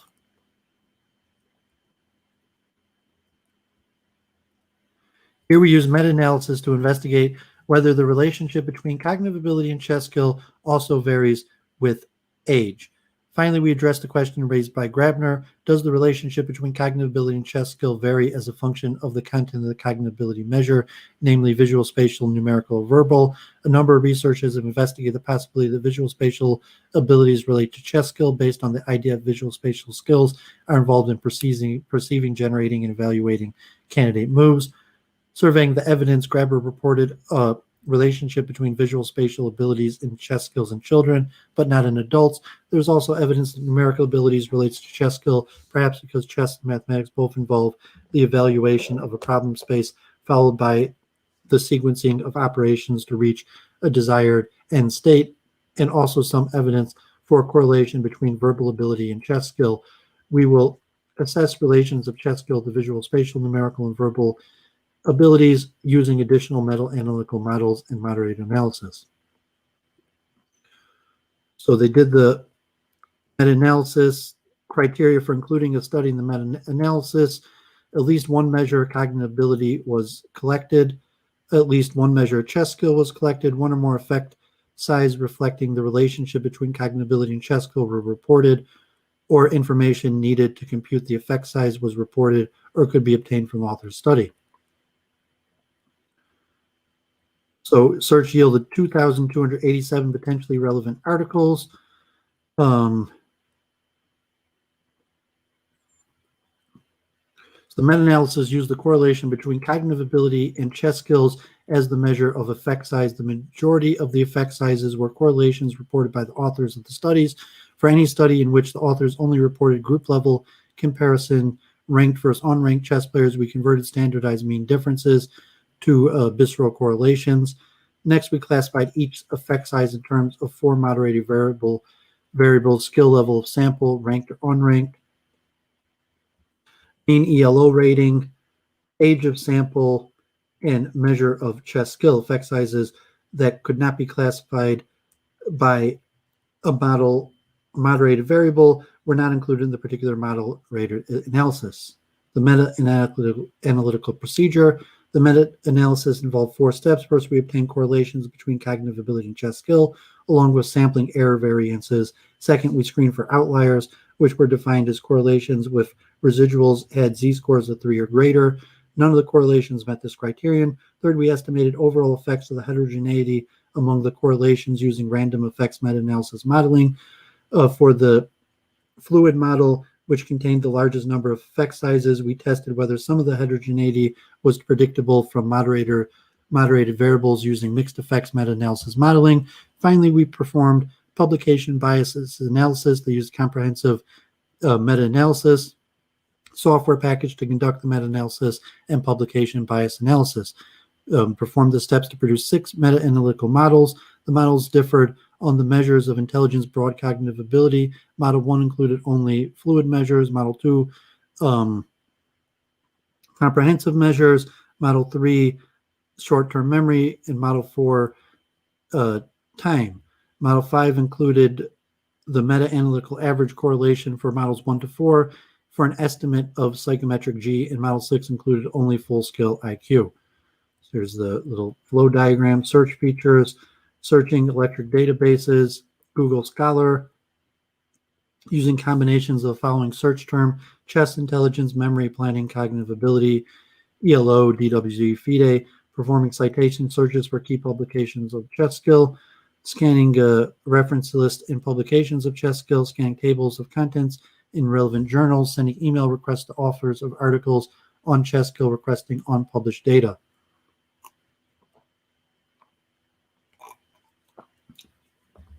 So you see they got the 2,287 and eventually gets reduced to the sample size. So results. The participants in the studies represented a wide range of chess skills. For example, across the 7 studies that the collected ELO rating, the weighted average was 2018 and the range was 1311 to 2607. The participants in the studies also represented a wide range of intelligence, cognitive ability. For example, among the 5 studies reported full-scale IQ, the weighted mean was 120.5 and the average standard deviation 14.8, which is similar to the population standard deviation for many full-scale IQ assessments. So here's the percentage explained versus not explained by the different models. The majority of correlations between cognitive ability and chess skills were positive. High levels of cognitive ability were associated with high levels of chess skills with effect sizes in the small to medium range. For model 1, the meta-analytical average correlation was 0.24, which indicates that the fluid explains 6% of the variance of chess skills. For model 2, the analytical average was indicated that 5% of the variance in chess skill. Model 3, 6%. Model 4, 6%. Next, we performed meta-analysis on the preceding correlation between chess skills of the fluid, comprehensive, short-term memory, and speed. For this model, the meta-analytical average correlation indicating on average the factors accounted for 6% of the variations of chess skill. Finally, we tested a model that included only full-skill IQ tests, and that full-skill IQ explained less than 1% of the variance in chess skill. The I-squared statistic, which indicates the percentage of between-study variabilities in the effect size that is due to heterogeneity and non-random factor, suggests that there was a large degree of heterogeneity in effect sizes. For fluid, we investigated the source of this heterogeneity by conducting moderator analysis. That is, we tested whether skill level, mean rating, and age significantly moderated the relationship between general fluidity and chess skill. For the other ability factors, there was not enough effect size to perform moderator analysis. And so these, so the general fluidity explained 2% of the variance of chess skill in ranked samples and 10% of the chess skill for unranked. And skill, the GF 1%, age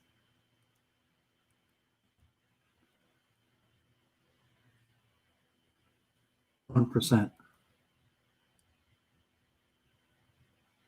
So to assess whether our analysis were affected by publication bias, we created the funnel plots for models 1.6, illustrating the relationship between effect size and standard error, and conducted Duvall and Tweedy's trim and fill analysis.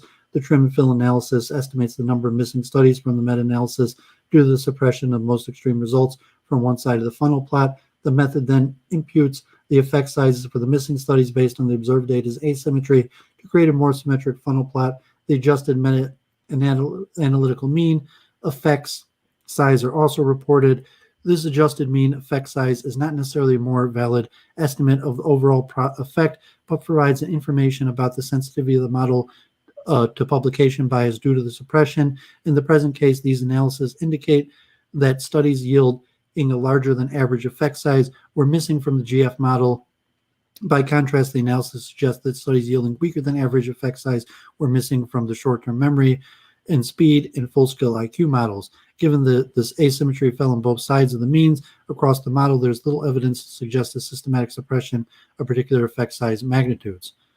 So additional analysis conducted 3 additional meta-analysis to assess the strength of relationship between chess skill and visual spatial ability, numerical ability, and verbal ability. For these models, reclassified effect sizes across all broad cognitive factors according to the content of the cognitive ability test, visual, spatial, numerical, and verbal. Also investigated whether the strength of relationship of chess skill to visual spatial ability and verbal ability differed depending on the skill level or age of the sample. Descriptive characteristics of each model and funnel plots illustrating the relationship between each effect size and standard error are provided in the supplemental material available online.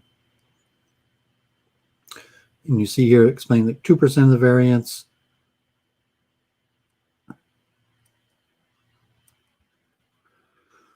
Okay, general discussion. So it's a little technical. I went through a little bit more than I might have because a lot of this is going to be relevant to the multiple truth hypothesis and truth discovery, where we're looking at the meta-analysis and how, say the computer would go about deciphering the truth from a whole bunch of data, and what I'm coining as truth discovery, which is similar to this process here of meta-analysis of these studies. So the purpose of this meta-analysis was to estimate the relationship between cognitive ability and chess skills. Results revealed that chess skill correlates significantly and positively with 4 broad cognitive abilities. Effect size were small to medium in magnitude. Variance in chess skill explained by cognitive ability was similar to magnitude for fluid, short-term memory, speed, and comprehension, 5 and 6%, with an average of 6%. Full-skill IQ explained less than 1% of the variance. Given that the correlations were significant for GF, GC, GSM, and GS, it is somewhat surprising that correlation was non-significant for full-scale IQ. However, it should be noted that this model included only 6 effect sizes.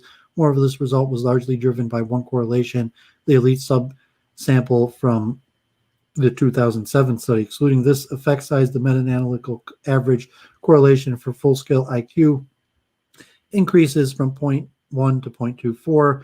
The latter value is in line with the average of that correlation GF, GC, GSM, and GS, which might be regarded as an approximate of the correlation between psychometric G and chess skill.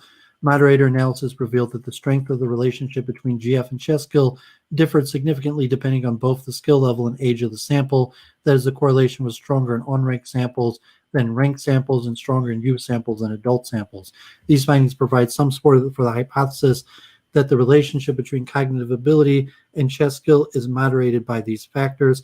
As we have speculated elsewhere, whether increasing skill level weakens the relationship between cognitive ability and domain-specific performance may depend on task factors. For example, it may be possible to circumvent reliance on cognitive ability in chess, but not in high dynamic activities such as sight reading music. At the same time, this evidence must be interpreted cautiously for at least 3 reasons. First, in the GF model, there was evidence for restriction of the range of ELO ratings in the ranked sample. The average reported standard deviation for the sample was 148, which is substantially lower than the standard deviation of 200 for the ELO rating system. Second, skill level and age group were substantially confounded. That is, in adult samples, all chess players were ranked, where in the youth samples, most of the players were unranked. Third, skill level was confounded with type of chess skill measure. For ranked samples, the measure was always chess rating, whereas for unranked samples, the measure was always a chess test, with the exception of one study, which used a chess tournament, and the supplemental material available online for the sample characteristics of Model 1. For more research, it's necessary to definitely disentangle the effects of age, skill, and type of skill measure on the relationship between cognitive ability and chess skill. Additional analysis revealed that the strength of the relationship between cognitive ability and chess skill differed depending on the content of the measured cognitive ability. The correlation was strongest for numeric ability, intermediate for verbal ability, and weakest for visual spatial ability. Furthermore, the correlation between visual spatial ability and chess skill was significantly weaker for ranked samples than for unranked samples, and significantly weaker for adult samples than for youth samples. Again, these results should be interpreted cautiously, given restrictions of range and ELO rating for ranked samples. We did not correct individual effect sizes for the attenuation due to measurement error on reliability, because very few studies reported reliable estimates.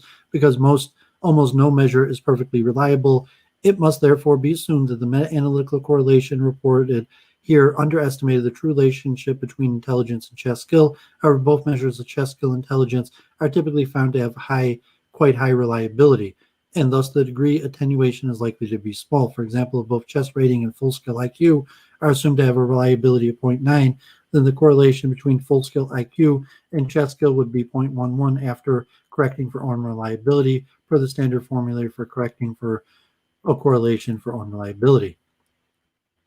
This meta-analysis represents the first attempt to quantitatively synthesize the available evidence for the relationship between cognitive ability and chess skill. Future studies on chess skill should include broad assessment of cognitive ability and samples in even wider ranges of chess skill and age than the studies included in this meta-analysis. According to the results of this meta-analysis, this work will shed light on the underpinnings of expertise in one of the most fruitful domains of research on expertise. You can see some graphs of the study. So I encourage people to look through the results. So I think I'm just going to do one more. Appreciate people tuning in, and I'm going to continue with this research. I'll read through the chat later, and join my Discord, and we could talk more about this stuff, or Week in Review, or join Week in Review, and we could put time specifically to talk about these other topics. But for now, I'm just going to probably read this last paper for today, and then sign off.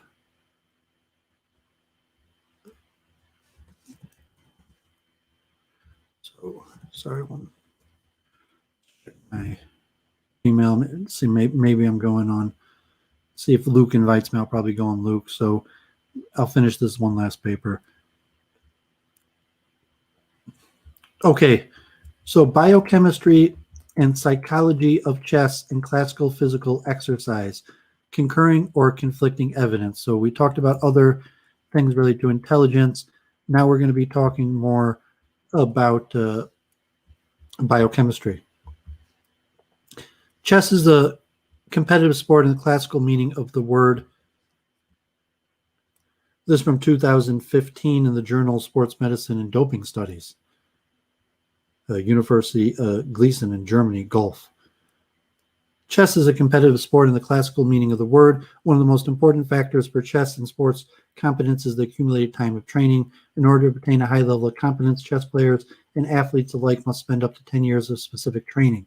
In chess and classical sport, energy needed for brain activity is first derived from the glycogen stores in the brain, muscles, and liver, and later in adipose tissues. Both chess and classical sport rely on shared energy from glycogen and fat. When the brain needs additional energy, muscles and liver share energy with the brain. When muscles need additional energy, brain complies with the request of muscles. Energy expender, O2 uptake, and CO2 production during chess games are similar to those obtained during a marathon. Mental and physical fatigue begin with similar metabolic states. Deprivation of glycogen. During competitive chess, athletes must be in good physical condition. Mental profiles of chess players and other athletes correlate with processes such as attention, conflict control, memory, motivation, and recognition. In chess, there exists no gender-specific excellence, glycogen availability, however, less developed in female chess players. In chess and in classical sports, the brain, spinal cord, nerves, and muscles cooperate in complete harmony. The brain commands everything. In chess, the figures. In sports, the cellular receptors send signals via the eyes, metabolic changes to the brain. The brain then decides what to do. When chess players moves a figure, in sports, muscles react according to the demand. Physical exercises or chess must be defined by motor activity completely controlled by the central nervous system in combination with specific competence. In chess, as well as in physical exercise, physical stress prepares brain to cognitive stimulation. With respect to biochemical, physiological, neuronal, and psychological aspects, chess is equals classical physical exercise and must be recognized as a sport. Classic definition of a sport.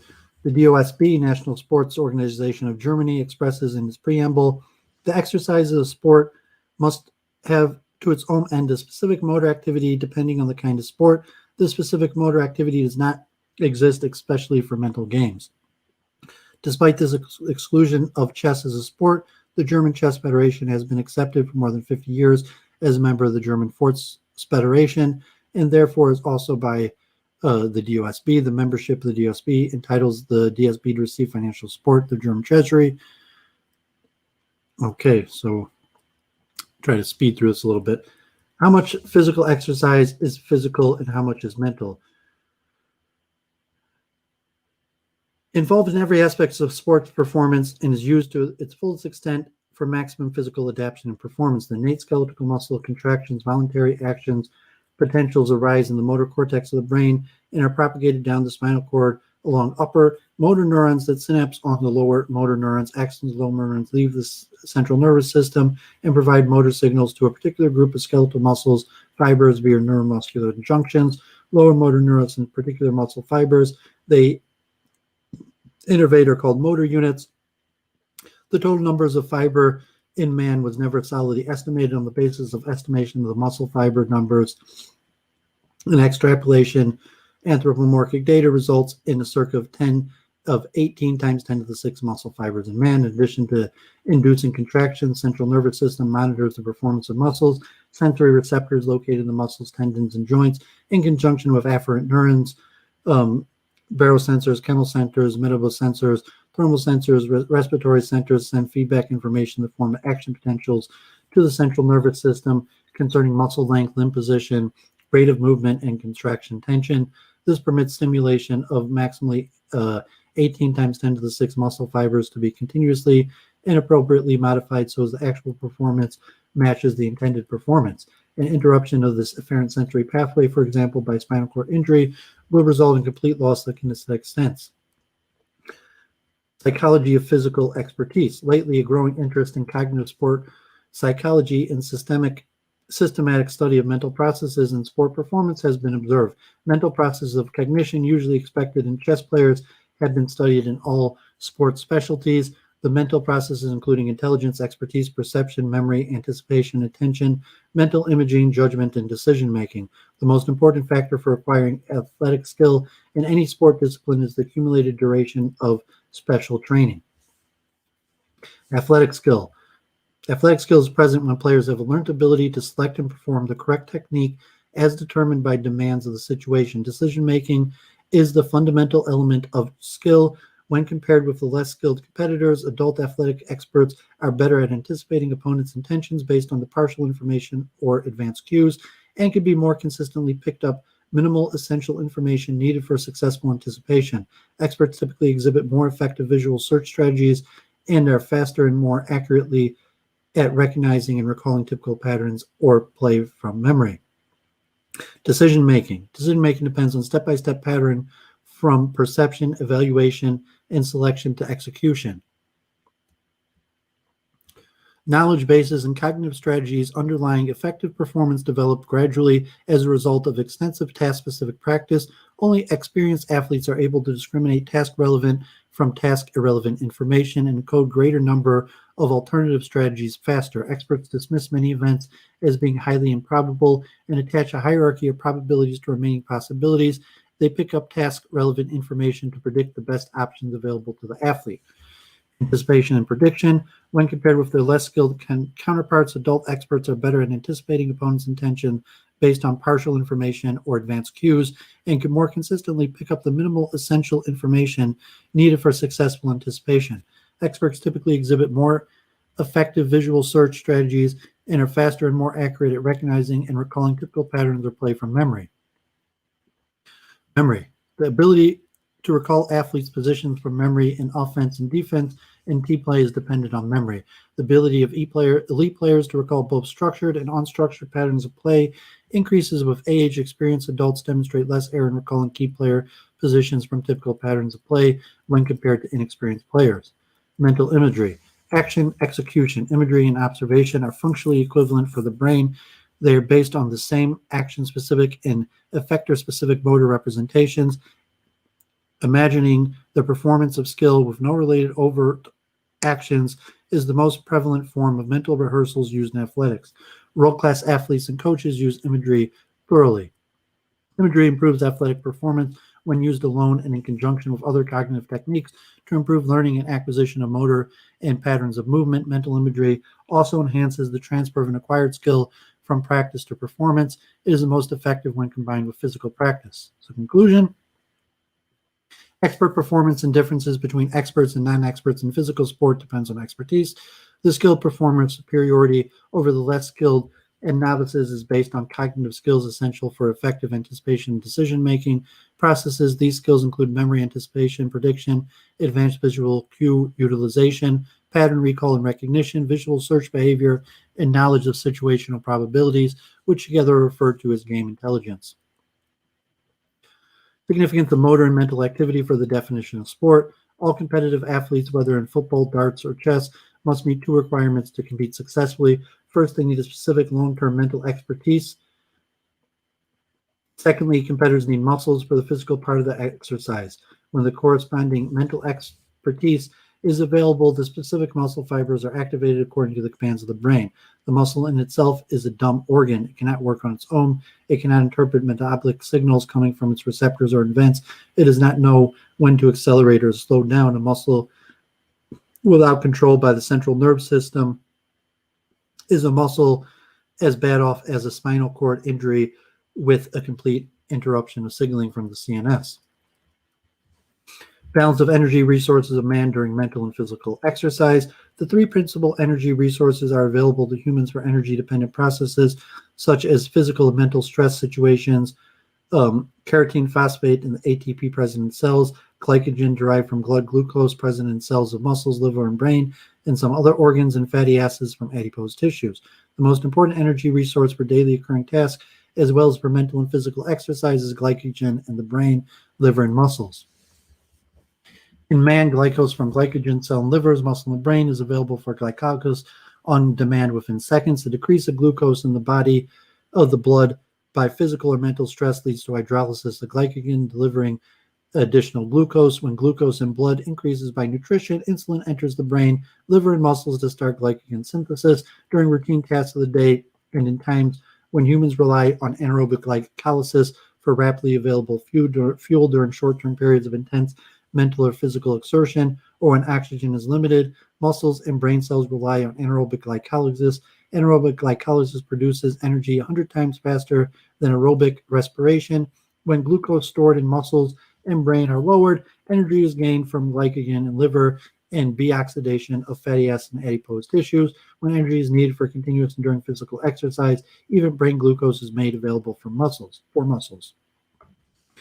Spirometric analysis is applied in traditional sport, medical diagnosis and therapy, and chess tournaments where the respiration exchange ratio is raised at the start of a chess competition and decreased during the game to 0.75, indicating that energy expenditure switched from carbohydrate to lipid oxidation. The changes in substrate oxidation are caused by high cognitive demands and bring new insight into the adaptations of mental strain. Energy expenditure of brain and CNS for mental and physical exercise. In chess as well, physical exercise, a series of metabolic, physiochemical, and physical signals are on the way in order to move a hand. First of all, the activation pattern of motor cortex neurons does two things. It specifies for the peripheral motor system both what to do and how to do it. The signal moves from the brain cortex through the spinal cord to the nerve to the muscle cells. There exists not only one signal during a physical movement of an extremity, but many more. When one bicep muscle is in motion during the execution of a chess move, 250,000 muscle cells receive signals. When half of the 640 muscles of man are in motion during a marathon, then signals must reach 10 million muscle fibers. Signals are sent back and forth from every muscle cell in motion to the brain, coming from barolacto-glucomethyl-chemothermal-respiratory receptors. The brain evaluates the signals and, if needed, sends new signals and so on during every second of the whole marathon or chess game. The brain is an expensive tissue. Gray brain matter needs double the energy of the rest of the brain because the high signal-related energy demand in gray matter, for which 75% of the energy is necessary. With the level of energy expenditure, brain uses more energy than the human leg muscle during a marathon. Physical exercise during competitive and professional chess. The laws of chess have been defined by FIDE and were adopted by the 79th FIDE Congress at Dresden, November 2008, and came into force 2009. The FIDE specified that during official chess competition, chess must be carried out using a physical chessboard and 32 figures, which must be moved by the players. Additional chess players must activate a special chess clock after moving a chess piece and must personally write down the specified chess notation. The involvement of physical exercise for chess tournaments is very evident. Professional chess expertise is obtained only after numerous hours of training. GOBET estimated that after 50,000 hours of training, a very good chess player remembers at least 300,000 chess positions so that he's able to recognize and then to compare and to act. Training time is one of the most effective prognostic factors for achieving very good chess expertise and not intelligence. At least 5,000 to 10,000 hours of chess training time during the first 10 years must be invested to reach professional chess competence, and this time as early in life as possible. In order to remember 50 to 300,000 chess positions, one has to assemble chess figures on the board at least 2 or 3 times per position. In summary, the player positions at least 2 to 3 million chess figures in those 10 years. Chess games might last up to 7 hours. Actual chess, Bangladesh of Germany, for example, carried out at least 3 games on 3 consecutive days. A very exciting form of chess is blitz chess, where the players have only 5 minutes time to complete the whole game, which might last for more than 50 moves. Many championships are carried out in blitz chess, including world championships. If a blitz chess tournament with 20 players is carried out during one evening, each player must move at least 1,000 chess figures, in addition to 1,000 activations of the chess clock by finger pressure.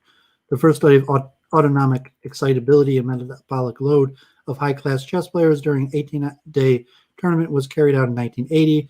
It was concluded that the autonomic excitability of circulatory parameters during the competition of chess players were completely comparable to other sportsmen of similar athletic performance. Later studies confirmed these observations on human circulatory parameters. An increase in HR and the physiological response to the human body to a change in physical or mental balance in chess. The change of HR is connected to physical expertise, exercise, and to specific events during the chess game and reflects reactions such as blunder made by the opponent, by fluctuations subsequent to the move, by sacrifice a difficult move, or even by the winning move. These observations demonstrate that fluctuations of HR constitute a broad marking integrating a series of physical and mental variables. Stress can be defined as the brain's response to any demand. Mental stress during physical exercise is a common experience for involved athletes since it's intrinsically linked with an additional increase in HR. Mental stresses include normally occurring events, for example, anxiety, anticipation, unexpected events, and cognitive exercise. Physical exercise to improve chess. HR measured during chess tournaments may include peak and excess of 220 a minute with a single maximum of 223 a minute. Not surprising, the peak HR is reached in the time pressure phase toward the end of the 6-hour play. The player's adrenaline levels can reach 8 times its normal value. This sympatho-adrenal response in chess players during chess competition closely resembles that during strenuous physical exercise. Players experiencing HR in excess of 200 a minute and big increases in catecholamines are prone to make simple mistakes caused by extreme physical pressure. Players who are in good physical condition are able to cope better, having much lower HR, hardly any catecholamine increase, and make fewer errors. Therefore, chess expertise alone is insufficient to compete in chess tournaments. Chess players additionally need corresponding physical fitness in order to endure exhausting chess plays. The benefits of regular but moderate physical exercise is well established. The American College of Sports Medicine states that physical exercise improves stress responses such as AR, blood pressure, and release of stress hormones to physical and mental stress situation. Exercise training is effective in improving physical skills and is also effective in reducing reactivity and psychological stress in terms of cognitive and somatic anxiety, behavioral anxiety during the anticipation of the stressor, and speed of HR recovery after stress. Physical exercise and mental performance are closely and structurally related in natural conditions. Cognitive processes like trial and error, direct behavioral adjustments, and sometimes result in behavioral novelties, which allow the organism to cope with environmental pressures. Under long-lasting environmental changes, those behavioral adaptations can become hereditary. There exist some brain structures which are under genetic control and might evolve under selective pressures. These include brain size, the ratio of various brain structures to the whole brain, the number and density of neurons in the various parts of the brain, variation in neural circuity. Based on evidence from human and animal studies, there exists a genetic correlation between acute physical aerobic exercise and improvement of cognitive function and declaration or of deterioration of mental processes. Fitness training for laboratory animals selectively enhances angiogenesis, synaptogenesis, neurogenesis in the hippocampus, and upregulates a number of neurotrophic factors. Aerobic exercise has significantly positive effects on a large range of other cognitive functions, including auditory and visual attention, motor control, spatial cognition, and cognitive speed and spatial memory. The largest positive effects were observed for executive control processes such as cognition, planning, scheduling, memory, and multitasking. Physical exercise facilitates neuroplasticity and enhances the capacity to respond to new demands with behavioral adaptations. Studies suggested that combining physical and cognitive training might result in the mutual enhancement of both interventions. Moreover, maintenance of neurocognitive benefits induced by physical exercise may be secured by increases in cardiovascular fitness. Physical exercise might also prepare the brain to respond to cognitive stimulation. A cognitive training then induces neuronal changes in specific networks associated with the trained skill. Especially chess players will benefit from these resources since the image obtained by a mental decision process is an exact match to the obtained by moving chess figures on the chessboard. Consequently, chess training with computers would largely eliminate physical exercise and therefore preparation of the brain to cognitive stimulation. The physiology and biochemistry of chess. Brain energy resources during chess. Brain energy sources are glycogen located in the brain, liver, and muscle, and some other organs, and from adipose tissue located outside the brain. Glycogen stores in the brain are small compared to the liver, especially the muscle. Brain glycogen turns over rapidly and contributes significantly to normal brain energy metabolism. Glycogen is located almost entirely in the astrocytes, the multitudinous cells in the brain, which are distributed throughout the brain and mostly concentrated in fiber bundles and white matter. Energy expenditure during chess. Neural information processing of information is metabolically expensive. Although the human brain contributes only 2% of the body's weight, it accounts for 20% of its resting energy metabolism. Most of the brain's energy is used for signal processing, particularly NA transport. The brain has small energy reserves, and the safety margin between energy that can be generated and energy required for maximum activity is small.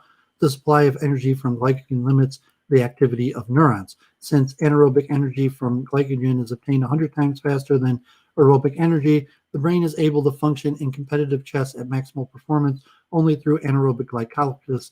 When lactate coming from anaerobic glycolysis is exhausted, the brain talks to adipose tissue, and energy coming from oxidation of fatty acids will be available. Mental and physical fatigue. Fatigue is defined as difficulty initiating or sustaining voluntary activities. Fatigue is considered a safety mechanism to prevent changes in metabolism that could result in irreversible damages to muscle and brain. Fatigue decreases the efficiency of performing tasks. Mental fatigue especially represents a potential failure to complete mental tasks. Some metabolic causes of fatigue are decreases in creatine phosphate in muscles, depletion of glycogen stores in brain, liver, muscle, hypoglycemia in the body. Mental fatigue is characterized by a slower cognitive performance and impaired selective attention due to the reduced availability of fast energy for anaerobic glycolysis. The high level of mental effort introduces a greater level of impaired conflict control, which is of elemental importance for chess players confronted with continuously developing and changing conflicts throughout the game. Selective attention processes activate the anterior cingulated cortex and the dorsolated prefrontal cortex, where structures of chess cognition are located. General fatigue is associated with both the anterior cingulated cortex and the dorsolated prefrontal cortex. Fatigue will therefore cause deteriorated cognitive performance through impaired function in these brain regions with reduced attention and conflict control. Chess expertise. Mental profile of professional chess players. Expertise in chess enables the player to perform as an expert in a cognitive domain which taps many cognitive processes that are associated with intelligence, mental speed, spatial abilities, working memory, anticipation and transfer, perception, motivation, attention, and recognition. Chess practice. Serious study alone is the strongest predictor of chess skill. Chess players at the highest skill level expended about 5,000 hours on serious study alone during their first decade of serious chess player. A strong correlation exists between the number of hours chess players have dedicated to chess and their current rating. Unrated players reporting more than 8,000 rated, but untitled players reported close to 12,000. FIDE masters reported almost 20,000, and the international masters reported 28,000 hours of dedication to chess. Decision. Since expert chess players search less on the chessboard than lower grade chess players, yet still manage to find strong chess moves, research attention has shifted from investigating search processes to the role of pattern recognition processes and move selection. Skilled players use their knowledge of chess configurations to recognize plausible moves for limited searching. The results suggest that better chess players have a larger visual field on the chessboard from which they can extract chess relations, and the experts are more likely to concentrate on relevant squares on the board. In summary, experts rely on a rich network of chess patterns stored in long-term memory structures to give them a larger visual span when encoding chess positions more quickly than non-experts. Within the first second of exposure to a new position, experts examine salient squares and simultaneously extract chess relationships critical to choosing good moves. Memory. The template theory states that human cognition comprises three main modules: a visual spatial imagery system, a short-term memory, where information is briefly stored, in long-term memory, which consists of both structures indexing the information and the information itself. The long-term memory consists of declarative knowledge, the what encoded as schemata, and of procedural knowledge, the how encoded as productions. Perceptual and conceptual information that can be used as units are called chunks and constitute the building blocks out of which knowledge is constructed. These considerations are strengthened by observation that expert chess players find only a few chunks in random chess positions. They encode chess information far more quickly and accurately than non-experts, and it's estimated that it takes about 10 seconds to learn a new chunk in the long-term memory. Skill does not reside in differences in short-term memory capacity and coding speed, but in the number of complex units such as chess positions held in long-term memory. These complex units give access to information coming from the long-term memory, such as what move to play, what plan to follow, and what evaluation to give the position. Based upon computer simulations with the computer program, it is calculated that one needs to acquire from 10,000 to 100,000 patterns to reach master level in chess. Computer simulations with the computer program CREST showed at least 300 complex units are required to reach grandmaster level. Intelligence. Does chess need intelligence? In contrast to contrary claims, world-class chess players have no exceptional intellectual abilities. This finding has been confirmed several times. Recently, the role of intelligence in chess was extended and specialized. 6 variables were identified: the age entering the chess club, the number of tournament games, the emotional expression control, numerical intelligence, actual age, and finally, the chess-related performance motivation, which accounts for 60% of the variability of the ELO rankings, showing that player strength in chess can be best predicted by domain-specific practice. It is concluded that expert chess players display significantly higher selective intelligence than controls, and their playing strength is related to the selective intelligence level. In addition, by using the extended expert-novice paradigm, comparing experts with novices of different intelligence levels, it has been found that both expertise and intelligence have an impact on the performance and expertise-related tasks. It is presumed that expertise in chess play does not stand in isolation from selective intelligence. Chess and gender. There exists no gender-specific intellectual performance in humans for chess playing, despite several different opinions, since both women and men use glycogen from brain, liver, and muscles for fast energy during physical stress and during chess playing. Mental fatigue occurs earlier in women because their body glycogen content is lower compared to men due to hormonal conditions, and chess demands for fast energy for women is equal to men. This would indeed lower speed of conflict control at an earlier time point for women during a chess game. Nevertheless, the regional, national, continental, world, and Olympic championship in chess are open for men and women, often carried out with both men and women. In addition, special women leagues exist in many countries, mostly with the aim to establish and support regular chess playing by women. Sport is a regular form of physical, neuromuscular, and mental activity organized as a contest between 2 or more participants for the purpose of determining a winner by fair and ethical means. The criteria by which the DOSCB limits the acceptance of membership cannot be applied for this purpose. A specific motor activity is by no means an end in of itself, but always has been beyond the means of reaching higher ranking purposes. During the evaluation of mankind, physical activity was absolutely necessary for survival in modern times. Physical activity in the form of sport is carried out for the countless purposes, including amusement, competition, entertainment, health, money, socialization, and so on. Therefore, the definition of sport is suggested: organized conductance of sport, rules, temporarily and locally limited in scale, use of technical tools, physical, mental, and neural activity, conservation and promotion of health, usefulness for education, gratification of human play instinct, game, body and mental training, team sport, availability for professional sport competition, and the orientation towards maximum performance, and the comparison of those measures of chess and other activities. Competitive chess is equal to classical sport with regard to physical, mental, and neural activity, effects on conservation and promotion of mental and physical health, as well as professional, educational, and recreational human needs. During chess and physical sport, brain commands every muscle action which moves a finger, a leg, or arm. The expert athlete has gained a specific mental and more or less physical skill by a specific training period of many years, and brain prior to the initiation of any muscle contract action. A series of neuronal signals occur as a consequence of corresponding signals arriving from muscle cells in the brain, and which are expressed as mental procedures such as anticipation, prediction, conflict control, and finally decision. The decision is supported by corresponding specific memory, including mental images, as a result of the cooperative expert work of brain and muscles. A deciphered physical movement results in a specific movement of a chess figure on the board or a thrown javelin. Okay, so I think that's all I'm going to do for today. I'm glad to forward some more research. Appreciate Revenge of the Fallen, Synthetic Future. If you look on my Twitter, I'll put the link in. I have a Discord, so if you actually want to talk to me and have a written conversation, the best place to do so is in my Discord. You comment on the video, and if you want to join, like week in review or stream, if you have an interesting topic, I'll read through the chat later. Hopefully people are starting to get a little feel of where I'm going with on this multiple truth hypothesis and the chess research. Maybe even some of the other chess players. Most chess players are competitive and they want to win and don't necessarily care about these other implications. And I'm not even mentioning like the spiritual dualistic things that actually have more interest in this. I got to get past the science first.